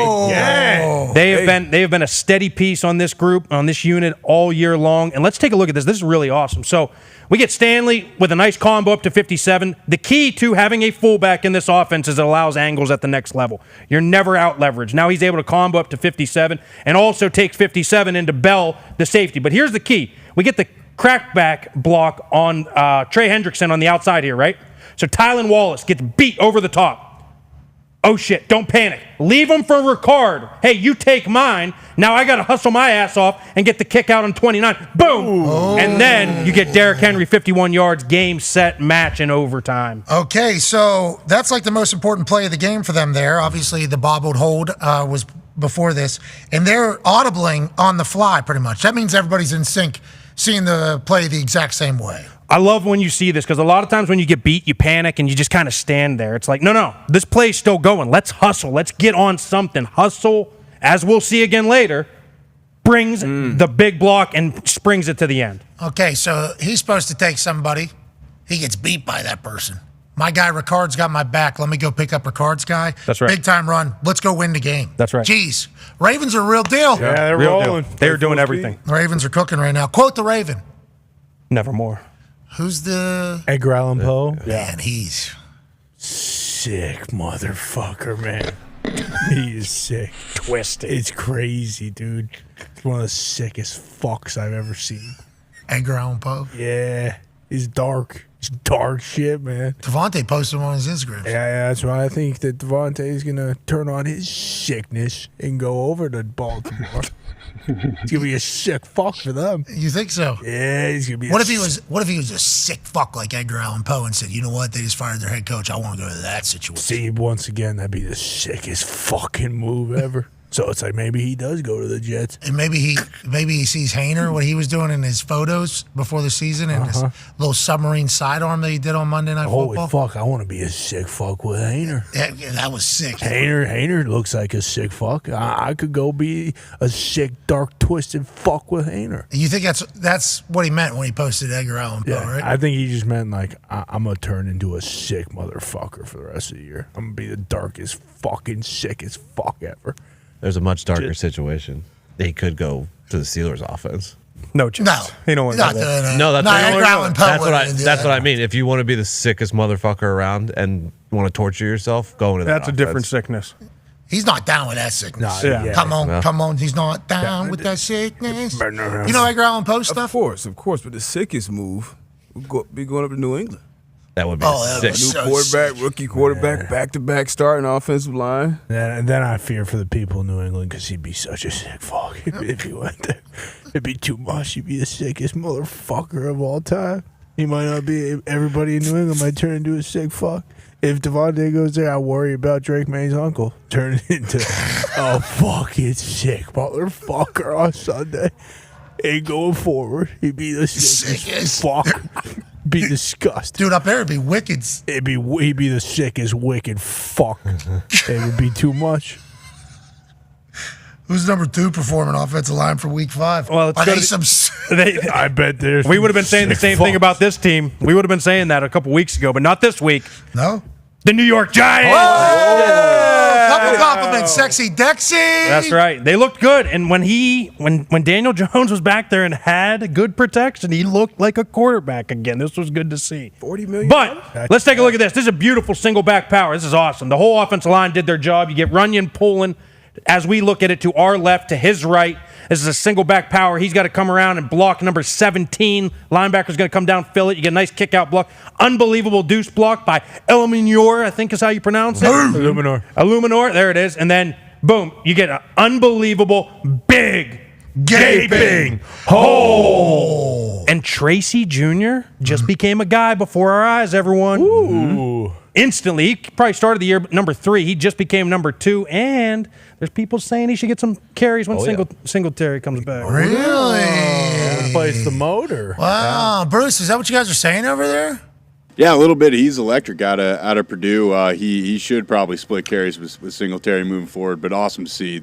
2 free agent signings highlighted on In the Trenches. Not a bad offseason, maybe. Okay, not a bad. Okay. Not a bad. Cooking, huh? We saw it. We watched it. Okay, we watched all the decisions that were made over there. We did. Had a lot of questions. Had a lot of doubt from the ownership. Not as much as in New York, apparently. No. For the Jets, I mean. Wasn't his A guy. lot of doubt from ownership. Yeah, Especially in New York. Jeez Louise.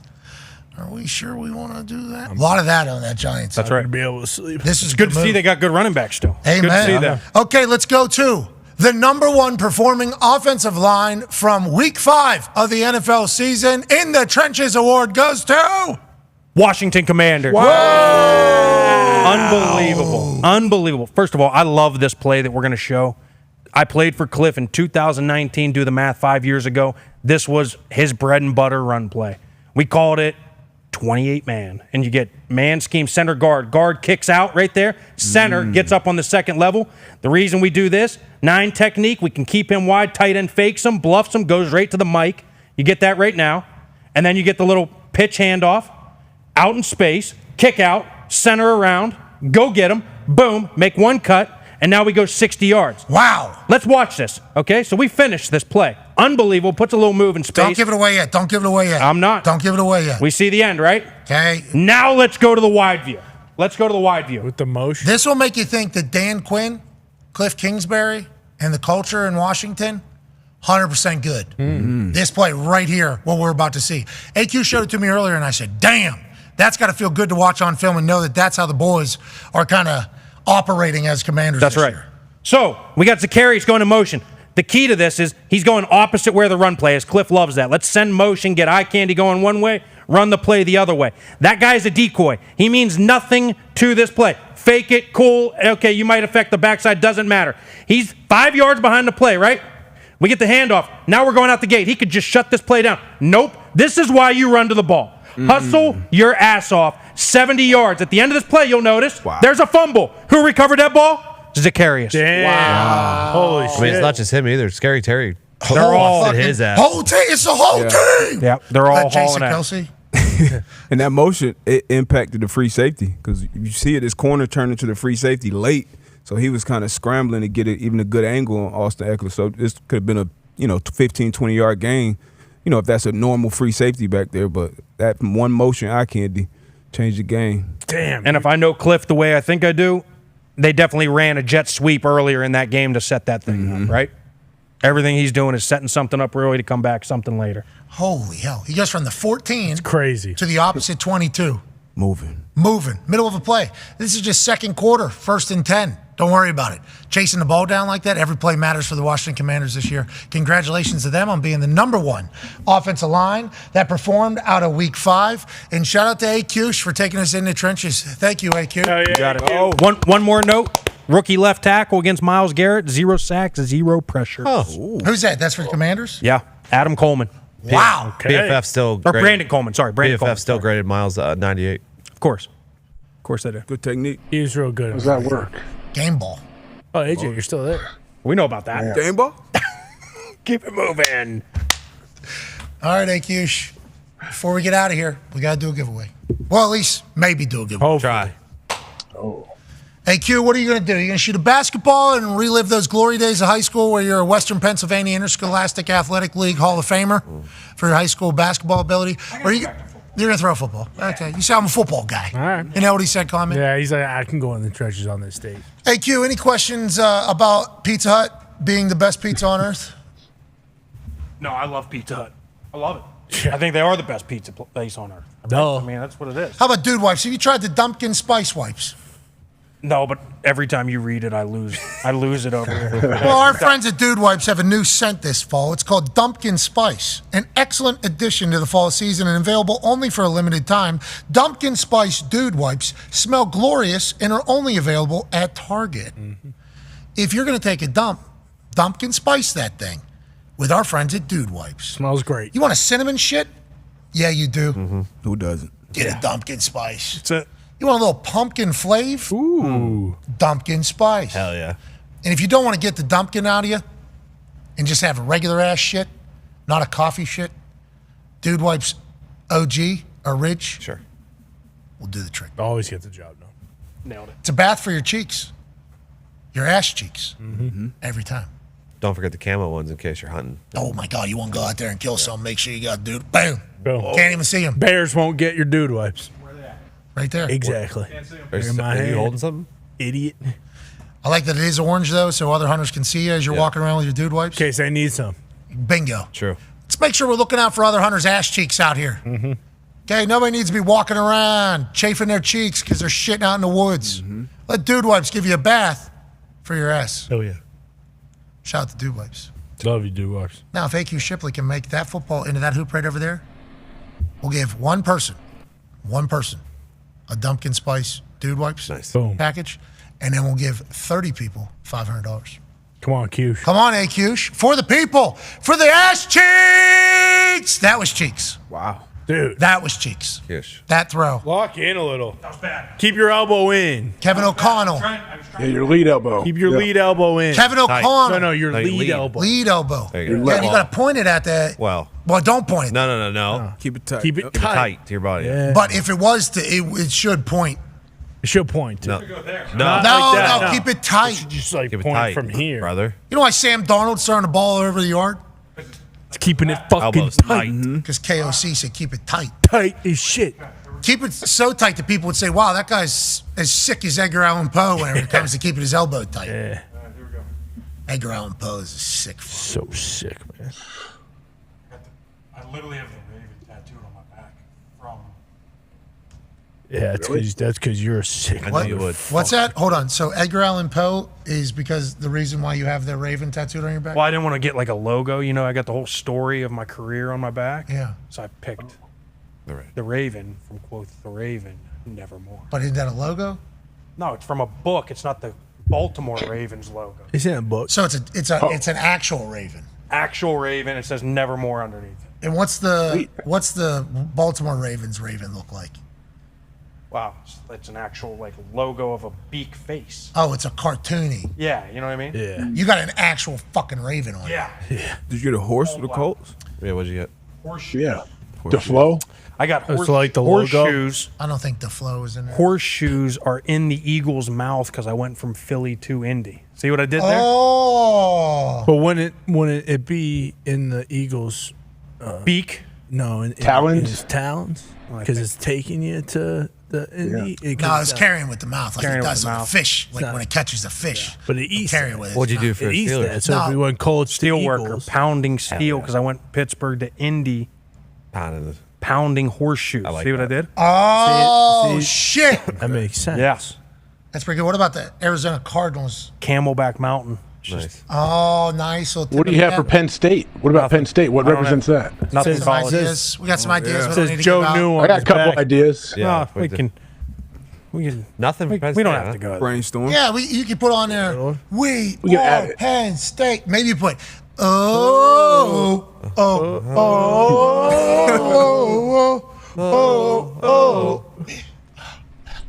Yeah. Could do like a bar of soap. You can just put a zombie. You can just put a Possibly. zombie. Yeah, we could. Fix that zombie We could. nation. See? You can put Cocaine Bear. Zombie Nation. Yeah, I would like be good. doing that. Like a little. What about Cocaine Bear? Representation. Because that's what their mascot looks like. What is it? Cocaine Bear. Cocaine Connor, Bear you're a was a good sick movie. fuck, Connor. Cocaine Bear was a good movie. Showerhead. Let's get to the. There's no reason. We're way past that. Whole new Penn State team. Yeah. Yeah. They're good this year, huh? You guys really good this year? Top 5. Oh shit. Is status quo, right? New AP. Let's get to November, right? And then see. What's your problem? Why are you such a? I'm bringing up some points. Just some. Could Just some could have counterpoints. number 1 versus number 2 November 2nd, AJ. Could. Oh, you go. That's gonna be a good one, isn't it? He doesn't know. He has no idea what game that is.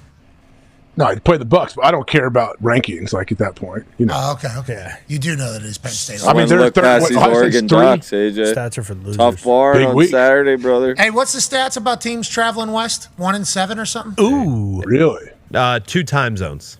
Not exactly west. It's just Big Ten teams traveling 2 time zones. Okay, because USC traveling east was part of USC, that. Washington. Got it. 1-7. Indiana goes to UCLA, beats them. That's the one, I believe. Shout out to Coach Signetti. Thank you, Sig. Thank you, Sig. Oregon, Ohio State this weekend is huge. 2 versus 3. 2 versus 3 this weekend. That's gigantic. That place is gonna be crazy. Like, yeah, I'm looking forward to watching that one. Ole Miss LSU is going to be great. Are Buckeyes going to travel? Yeah, there's a bunch of people I know going. I don't know though. As far as the whole the stadium, I don't know. They'll probably have their little chunk. You know, they probably don't get too many tickets. Yeah, Oregon's going to sell out their allotment of tickets. I assume Ohio State will fill up their allotment as well. Yes, obviously. Oh yeah, they have. People have been playing this one since they put it on the schedule. We went out there. What was that last year? 2 years ago. Last year. Last year we were out there. Was it last year? I think it was. Sabrina, maybe 2 years ago. Ooh, I think it was 2. Whatever the case, beautiful trees. Oh, yeah.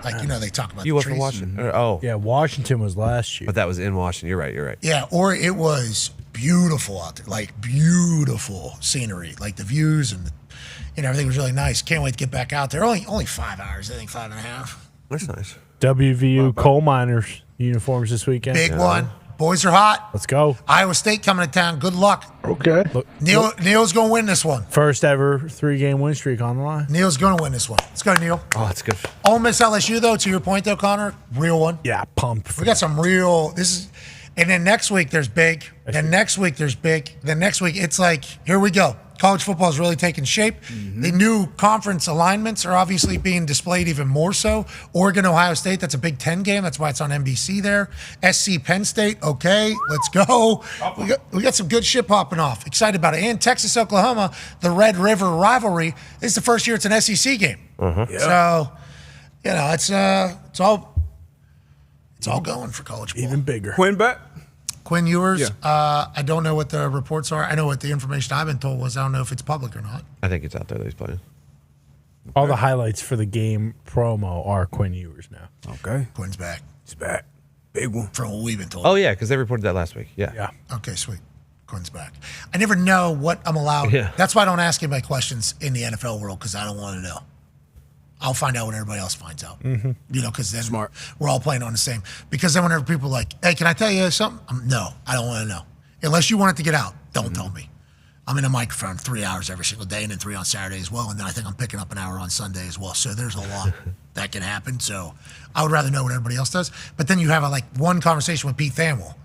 And Pete Thamel just knows little nuggets, everything going on everywhere. And I'm like, Pete, has that been made public? Not yet. And I'm like, I don't know if you should have told me that. Pete is a weapon. Oh, yeah. Pete's got it all. How about this year? Real moxie out of Pete Thamel, too. Mm-hmm. Yeah, I mean, the OTTO-OGO. Oh, no. OTTTO. Three T-O. He is supposed to be OTTTOGO. So it's ought to go. Or Yeah. I know the song's a banger. He spelled OTTTOTO. So close. He's just close. And then social media put it out there and magnified it. They were like, Pete Thamel says OTTTOTO, and everybody's like, he's wrong. And it's like, you get what Pete Thamel's trying to fucking do. It's good to go. Which we appreciate Pete Thamel doing it. Need to bring that fisherman costume back. Yeah, in Oregon, he should. Makes sense. Maybe he's a lumberjack up there. Maybe he's chopping ducks' heads off. Or chickens. Can we get that Affleck duck back again? I like that duck. That Affleck or duck was Stanford sweet. Steve too scared of it? I did feel like Steve was a little intimidated by that duck named Ben, by the way, the Affleck duck. Another Ben, huh? Okay. What's your deal? Okay. Jeez. Guess we just fucking love Bens all day. We did. That Ben was good. That was a good duck, just like Ben's a good dog. I love Ben the dog. But everybody was a bit confused that the other dog that was acting perfectly, or the other animal that was acting perfectly, was named Ben. That was certainly a conversation. Maybe you should name your pets Ben. Yeah. Yeah. That dog, it's a human. Did you guys eat the duck after? What's that? Did you eat the duck after? Duck is a famous personality. Yeah, it's called Ben. No. The Affleck duck, You can brother. get another One of duck. one. Steve, how about Steve right now? He's like 12-3 or something on the year. Hot. Steve's Hot. good. Steve's a good guy. No distractions for Steve this year. I think he is locked in. There's no more refrigerator behind him. He's got an LED board. He's got this duck that I think he was shoot scared of. I think he was shoot scared of the duck. I think it was because I was over there and there was a lot of interactive between me and Steve. Steve was trying to keep eyes off the duck, I think. He looked like he wanted to snap its neck right there. Yeah. I thought geese are attack. Canadian geese are obviously terrorizers. They are wild. Maniacs. And then those big ones, the big swans, they also do the attacking. They get very territorial. Ducks, I don't really know. So that's why when I walked over, I did the back of the hand to the front of the duck. It was like you do at the dogs, basically like, hey, you can get a scent here. I'm not trying to touch you. I'm also not trying to kill you here. So I went back of hand to duck. Duck, no reaction. I don't know how it smells. I don't know if it smells good or not. Fuck's this guy doing? So then I start petting the back of its head. Like I go right for head, which you're not supposed to do with dogs. But like with a duck, I feel like if me and this duck got into it, I'd be okay. Was initial thought. Yeah. So then I start petting the duck, and it's just like it almost started like leaning into it, like like a dog would. And I'm like this thing, and then when Kirk starts rubbing its like chest, and it started wiggling its tail. And I'm like, is that territorial tail or is that like a happy tail? Feels like this duck was shake your tail feather. Bingo. Duck was happy. Duck was a good animal. I almost thought about getting a pet duck immediately after that. Just like anything, though, there are bad ones out there. A duck will fuck your day up if it wanted to. Yeah. You sure that's a real one? Come on. Don't be a fucking. They named it Ben, Butts. I'm asking you. I'm asking the. You don't think that's a real duck I pet over? I don't. Do I think that's a real duck? Come on. If it's not flying through the sky, fucking get the batteries out the back of it, bro. No way! Yeah. I pet that thing. Yeah, I bet you did. Yeah, it was obviously very sentient. It enjoyed the feeling. Yeah, there you go. Yeah. It's doing what its programming told it to do. Okay. All right, let's get back to a football toss. I refuse to believe. And don't tell me that Oregon duck is also fake. Okay, he came in here doing it song and dance. I won't fucking. I hate that guy. No. Yeah. It's a great mascot. Yeah, go Bucks, bitch. Fuck that duck. No. Yeah. Really? Yeah, all day. Duck's awesome. All day. Jeremiah Smith on your head, bitch. Duck's got good personality. Yeah, I guess push-ups are bullshit. Don't tell me those push-ups are real fucking push-ups. Oh, it had a beak. Had a beak. Exactly. Tough. Move it. Move its beak. You're not a real duck, bitch. You can move your fucking head. Do your push-ups. There's no reason for the Oregon Duck to be getting this right now. I didn't bring it up. On a Wednesday. I guess, but it's game week. Go Bucks. Dan Lanning's not going to be happy about that. I love Dan Lanning. Friend of the program. I also love Ryan Day and Chip Kelly. How about Ryan Day? I thought Coach Dutch Danger was the coach of the Ohio State Buckeyes. Coach Dutch Danger hasn't been to practice in quite some time. Unfortunately. Fell off the wagon. Yeah, me and AQ were playing for a little bit. Haven't been to practice. That's all right, Coach Dutch. That's going to happen. Been in the pros. AQ Shipley, if you can put that football into that hoop right over there, we'll give 30 people $500 on our way out of here. There you go. Before you throw, though, Ohio State Buckeye legend AJ Hawk has something to say to you. AQ, have you registered to vote yet? All right, here we go. Come on. That's very nice of you. Rock the vote. Doc Hodges. That's what you're supposed to do. Register to vote. Register to vote. I think on my Instagram. Okay, that's good. I'm happy everybody's doing that. AJ's next question, he was going to have a follow-up, by the way, just like he tried to do earlier in the program, and I apologize for cutting him off. You should be registered to vote, and you can do that now from what Is it like a once registered, always registered situation? I think so, yeah. They keep you in. They keep you locked in. There might be a new place for you to go vote at, too. And early voting's still available, obviously. AQ Shipley, if you throw that football into that hoop right over there, whoever you're going to vote for is going to win the presidency. Okay? And 30 people are going to get $500. It's a big one. A lot of pressure. Here we go, AQ. The fate of the future. All right, that's on you. That's the show, ladies and gentlemen. That is the show. Oh, no. Looks like Trump's winning. Oh, no. Yeah, you noted. All right, 30 people, $500. The fate of the election is not on the line. Okay? I feel like that freaked you out a little bit. 30 people, their happiness, you're nowhere near It's a good line. Right on it. Get it there? Right on it. What? You haven't been to it. It's a good line. You're babying it. You haven't been to it yet. Fucking throw the thing. They're at the wrong angle. a little more juice. I'm actually on the angle. You know, you're saying So just a little more juice. this is actually kind of like what refs have to do when a punt goes out of bounds. You know, you know how they spot that? The ref in the back literally tries to eyeball it and does hands like this, and then the other ref is running until they intercept this arbitrary line here. That's real deal. 14-yard line. And I've been fucked 10 to 12 yards before by a ref, and boy, I was not thrilled about it. I was not thrilled about it at all. Is hit a better punt, maybe keep it in bounds. We don't have to worry about this. I was like, I tried to put it out of bounds. That's what I tried to do because they're running over and eyeballing it. With that being said, I've been eyeballing these last few. Not good? Not fucking close. A little more. Put it in there. Let's go for it a little bit. AQ, for the good of the Nittany Lions. Not even close. This guy. Little more juice. All right, here we go. Aim for the back of the rim. Quit fucking babying it. AQ Shipley, a man who is a Super Bowl champion. He's a player coach, formerly of the Tampa Bay Buccaneers. Now he does personalized training sessions in the off seasons with offensive linemen in the shipyard. Con, man, what's your favorite part of the shipyard? My favorite part of the shipyard is when there's like piss in the toilet from 2 weeks ago. Yeah, that's part of the grit and the jam of the shipyard. Yeah. You can flush the toilet, but why would you? The smell of piss is what should be driving you. Motivate you. AQ, if you put that football into that hoop right over there, founder of the shipyard, 30 people will win $500. For the shipyard, too strong.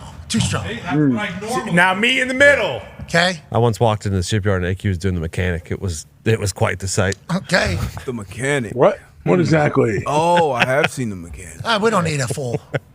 We don't Keep need going. A full. We don't need a full. We're good. Everybody's okay. 30 people, $500 straight out of the shipyard. Don't know about the mechanic maneuver, but I do know that the piss is still sitting in that toilet. Probably from last offseason. Yeah. AQ, all you got to do is throw the ball into that hoop over there. Of course, this is going to be the one, isn't it? Oh, jeez. All right, good work today, bub. Good work, AQ. Good job. The football thing's not for me. Yeah. It's You all wanna- that you team. wanna He doesn't have walk his up the Crocs. He's basketball? not wearing the Crocs. That's why. Yeah, what's that all about? You got a different wardrobe today, seemingly.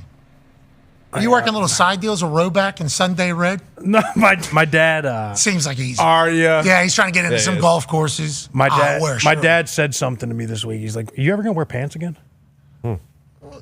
And so I got bullied into wearing pants. Fucking daddy's boy. Dad doesn't like the Cavs, bro? I don't know. Be your old man. I don't think he liked the shoes. Well, I can see why. Yeah, that makes sense. All right, everybody in the back, good work today, boys. Graphic department, good work, boys. Good work, boy. Hey, Cush, good work today. Thank you. Hey, Pete-Tone, really well done. Good journalism from the Talks table today, boys. Good journalism. Great work, Thank you, Pat. Pat. Great work. AJ, good work, AJ. Good work, AJ. Pretty good program today. Absolutely. A lot of things happen. Mm-hmm. Why did Greeny still not call us back from yesterday? Oh, he didn't. I think he's still real. I didn't even get a text. Did Jerry V? Did we piss off Greeny? Gary Tone. Sorry, did Gary V call you back? Fuck. You called him Jerry? I thought he did pronounce it Jerry during the football season for the Jets. No, with the this J. wasn't a GIF thing. No, it was always. Because of the J and the Jet. Yeah, that's what I thought. Greeny! We're alive. We're alive. I called you yesterday 3 times while we were live. No call back, no text. I was on the golf course hiding from you. Okay, smart play, smart play. What, did you watch Aaron today? What's your takeaway? What are your thoughts on it all? I've watched all of the clips. I had to go to I had to go do something for Disney at a thing, but I've watched all of the clips. Look, what I said this morning on television, and I stand by it, is that no one is blameless in what has been a very messy situation. But Aaron Rodgers, I think, carries the least of the blame. Okay. This thing starts at the very top. When an organization has had the struggles that the Jets have had for a quarter of a century, you go to the only thread of commonality amongst everyone, and that is the man who now apparently wants to be known as Ambassador Johnson, Woody Johnson, who has owned the team since exactly 2000. And in that time, they've had the 26th best record in the NFL. Having said that, what they did yesterday, McAfee, was the right thing to do. Firing Robert Saleh was the right thing to do. Moving forward and taking their shot with Aaron Rodgers was the right thing to do. Going out and getting Davante Adams is the right thing to do, and not only because it means I won't have to wear one of your tank tops on Get Up. Would be sick. So while I certainly don't have a great deal of confidence that all this is going to end well, I actually am not convinced it isn't either. And the solution is Rodgers. He has been a small part of the problem. And if it's going to get fixed, he's going to have to be practically all of the solution. All right, Greeny, what an answer out of you. That's what we were hoping for yesterday, but obviously had to get on Get Up first, which we appreciate and respect. We watched this morning. Didn't know if anything changed from the Disney event watching Aaron, but I'm happy to hear that you're not as pessimistic as maybe you could be in this situation, firing the head coach after 5 weeks. I was hiding from the world yesterday. Smart. The Jets made this move at 10:02. I took that personally. As Michael Jordan might famously have said, I took that personally. They made me wait 21 hours and 58 minutes to go on the air and give my thoughts, and I was coming. There was no way in the world I was letting that go. But in all honesty, I was on the golf course. I didn't even see that you had called me of course. Until after I was done. I would never. Yeah, of course, Greeny. We understand. Hey, you know I love you guys. Yeah, we love you too, and we know you're coming too, especially with these types of situations. All the time. All right, Greeny. And I'm telling you, we're going to get Davante, and I'm not going to lose this bet. I am not going to have to wear the tank top on the air. I'm still positive I'm going to win this bet. Even after, really? More so now than ever, or no? Yes, we're going to get Davante Adams. How do you not? How do you fire the coach 5 games into the season if you're not planning on trying to do everything in your power to go forward? Woody Johnson did this because he thinks it's the best chance they have of winning this year. There is no next year with Aaron Rodgers and the rest of that team. There is only this year. They will get Davante Adams by next week at the latest. All right, Greeny, we appreciate the hell out of you, brother. Missed you guys. See you soon. See ya. Have a great day. All right, there it is. Sounds pretty confident. Even more so. Yeah. I'm telling you, after the London game, I thought, they're going to want to move for Davante more now. And then Schefter was like, I don't know if that's the case. And then head coach gets fired. And I'm like, so now, definitely, Schefter's like, it's kind of last year contract for GM, fired a head coach. Do you want to spend a future 2 to do that and renegotiate a contract? Interesting. I hope it happens, just because it would be cool to watch. But obviously, Coach Saleh is probably wondering, we going to get Davante in the offseason? Going into the year, maybe? That would have been cool for me. Coach Saleh, enjoy the downtime. Oh, yeah, Coach. Get some rest, brother. Get some rest. 7 kids. Leave those stairs alone. No, keep running. Stadium stairs. Yeah, stay in shape. He's jacked. He's running stairs today. Definitely. Hoboken High School for sure. Definitely, literally going to the high school stadium to run stairs. What do you think he's listening to? What do you think the song is? Eye of the Tiger. Yeah, you think it's Five Finger Death Punch. He looks like it. It does. And what is the song that Five Finger Death Punch would sing? The Bleeding. Which sounds like what? What's the sound of that song? I am the Bleeding. Okay, you think that's what Coach Saleh is listening to? Yep. Is that the whole song there? Is that like the That's chorus? just the chorus. That's the chorus right there? Yeah. How do we get to it? How do we get to the chorus? Is there just like yelling the whole time? No, good voice. Good voice lead up. We're singing. We're singing. Asking if Nice anybody guitar. knows who we Yeah. are. And then we just go, I am the Bleeding. Who's this again? Five Finger Death Punch. Hell yeah, dude. Of course. That's what I listen to before games as well. So you think Coach Saleh definitely doing For that? sure. Yeah, you and him piecing it together there. Yeah. It's your birthday too. Bald You kind of head. did there.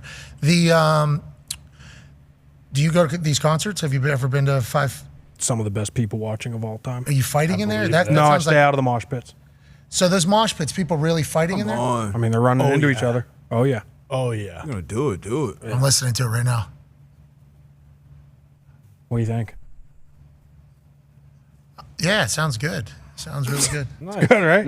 Yeah, it's not always yelling. It sounds like doesn't sound like he's always telling a story a little bit. A little story. Have you ever been in a mosh pit or any of these? No. I want no part of it. They're like really throwing hands. Yeah, yeah. Oh, yeah. Like bombs. Get after it. Yeah. Mosh pit Like football, people get brother. like pretty fucked up at these. Fucked up. Yeah. Are there any rules? Anything No. off limits? No. No. Okay. I've never been to that's a lie. I've been to one concert that had a mosh pit in it. It was at a bar. And Nice. it was like 8 people doing it. Nice. And you could just kind of step back and you saw them fighting each other pretty much while music was playing. And I was like, God damn, is this and they're like every show, this is how it goes. That's how it goes. Every one of them. And you haven't been in there one time. And every rock concert's like 6. Like nobody's going. Like, like if you go to like a decent like pop, there's like a pretty good like undercard. There's like decent bands, right? It's every awesome rock band because nobody's going to like 7 different rock concerts. so it's They're like going a to one show. and you're getting like 6 bangers, right? And it's mosh pit. Was it Aussie Mosh pit. Fest? Who else is there? Five Finger Death Punch. Il Nino, Bad Wolves. Bad Wolves. Yeah. What do they sing? They sing a song. They sing a lot. They sang the Cranberries remake of Zombie. Oh, Zombie's a good song. Yeah. Zombie, zombie, hey, hey, System of a Down. Zombie In your head, zombie, zombie. You know that one. song. Yeah, you know that one. Absolute banger. There's a video going around of top 10 white people songs. Saw that. That's it? Awesome video. It's on there? I don't think so. I It is think not. John Bon Jovi was number 10. I didn't make it further past that. Don't Stop Orlovsky Believing. didn't know a Living few on of a the Prayer. songs. I could probably get 5 of them. Living on a Stop Prayer Believing got to song. be on there. What's Let me see. Phil Collins. Yep. okay? In the air. In the Ooh. air tonight. In the air. Don't. Sweet Caroline. Okay. Bop by Hanson. For sure. Yep. There it is. Yeah, there it That's is. on there? I don't know if it's on there. It should be though. It sounds like. Got to be an Eminem song. That's hilarious. Got to be Eminem. That is an interesting. One of the biggest selling acts of all time. Okay, so we'll put him on there. I don't know what I didn't listen to the whole video. I didn't listen to the whole video. Dan Orlovsky said, "I don't know something." Don't Stop We know, Believing. Dan. Oh, Don't Stop Believing. That was number 10 on. Journey. It got to be a Journey song on That was there. 10? That's Don't Stop That Believing. was number 10. Yeah. Oh yeah. Journey, Bon Jovi. What about Country Roads? Country Roads got to be on there. Some Tom Petty song, I assume. Sweet Caroline that everyone sings along to. Doobie Brothers was on there. Kansas, Carry On, My Wayward Son. That's a good song. Carry on. I don't think it's songs we like. No, he's talking about iconic. You're talking about iconic. You know that song, right? Yeah, for sure. Nah, come on. Everybody knows that. Okay, so that's what we're talking about. Okay. That's Yeah. it. Last Dance with Mary Jane, probably Tom Petty. Yeah. Don't know that one. Ooh, good song. Don't know that. Yeah. I sang it for my my rookie song at training camp. Everybody. Yeah, everybody joined in. You just stopped. It was great. Yeah, that's good. That's the whole goal of those rookie shows. Bingo. Get a sing along. Yep. We don't need a fucking, I'm not doing it again. This generation. I hope this generation isn't the same as that generation that was happening there. Spoken word. Let me tell my life story here in front of the team as everybody's miserable. I came from nothing. Fucking look around, buddy. A lot of us did. Jesus Christ. We don't want to hear it. God damn it. Got injured, found a way back. Shut up, dude. Nobody believed in me. We don't care. It was getting bad. These kids were opening their souls in these rookie shows. Boo. I give everything I can every single day. Shut the fuck up. All right. I was never been more uncomfortable in my life. I'm like 3 rows back. I'm kind of in front of a person. There's debris getting thrown at this guy who's spilling his fucking life story right in front of me and Vinatieri. Jesus. You gotta leave, bud. Sorry about it. Time to go. Then you got Tom Petty singing up there. That's the right move. There you go. Yeah. Mm-hmm. Ain't no mountain high, ain't no valley low, ain't no river wide enough, baby. That'll bring everybody together. Yeah. There's a couple songs that just bring whole crew alive. What is it, Piano Man? Billy Joel. Oh, that's a good That one. feels like one. Sing us a song. Takes a little while, though, I think, to kind of get to it. Yeah. Friends in Low Places. Who sings that song? Jeez. Mr. Garth Brooks, I believe. All right, let's get out of here. You would know, wouldn't you? Yeah, all right, let's get out of here. Oh, boy. A lot going on there. Be a friend, tell a friend something nice that might change your life. We appreciate you all for allowing us to do this for a living. We're incredibly lucky. Today was really cool. Hopefully we added, good to the sports conversation today. That's all we're trying to do every single day. Add a distraction, add a little happiness, add a laugh, add some sports news. And sports are literally the greatest thing on earth. So we're lucky to be a part of it. Team on me. Great work today, AQ. Safe travels back. Hey, Darius, great work this week, buddy. Safe travels. You as well. Team on me. Team on 3. 1, 2, 3. Team. Goodbye.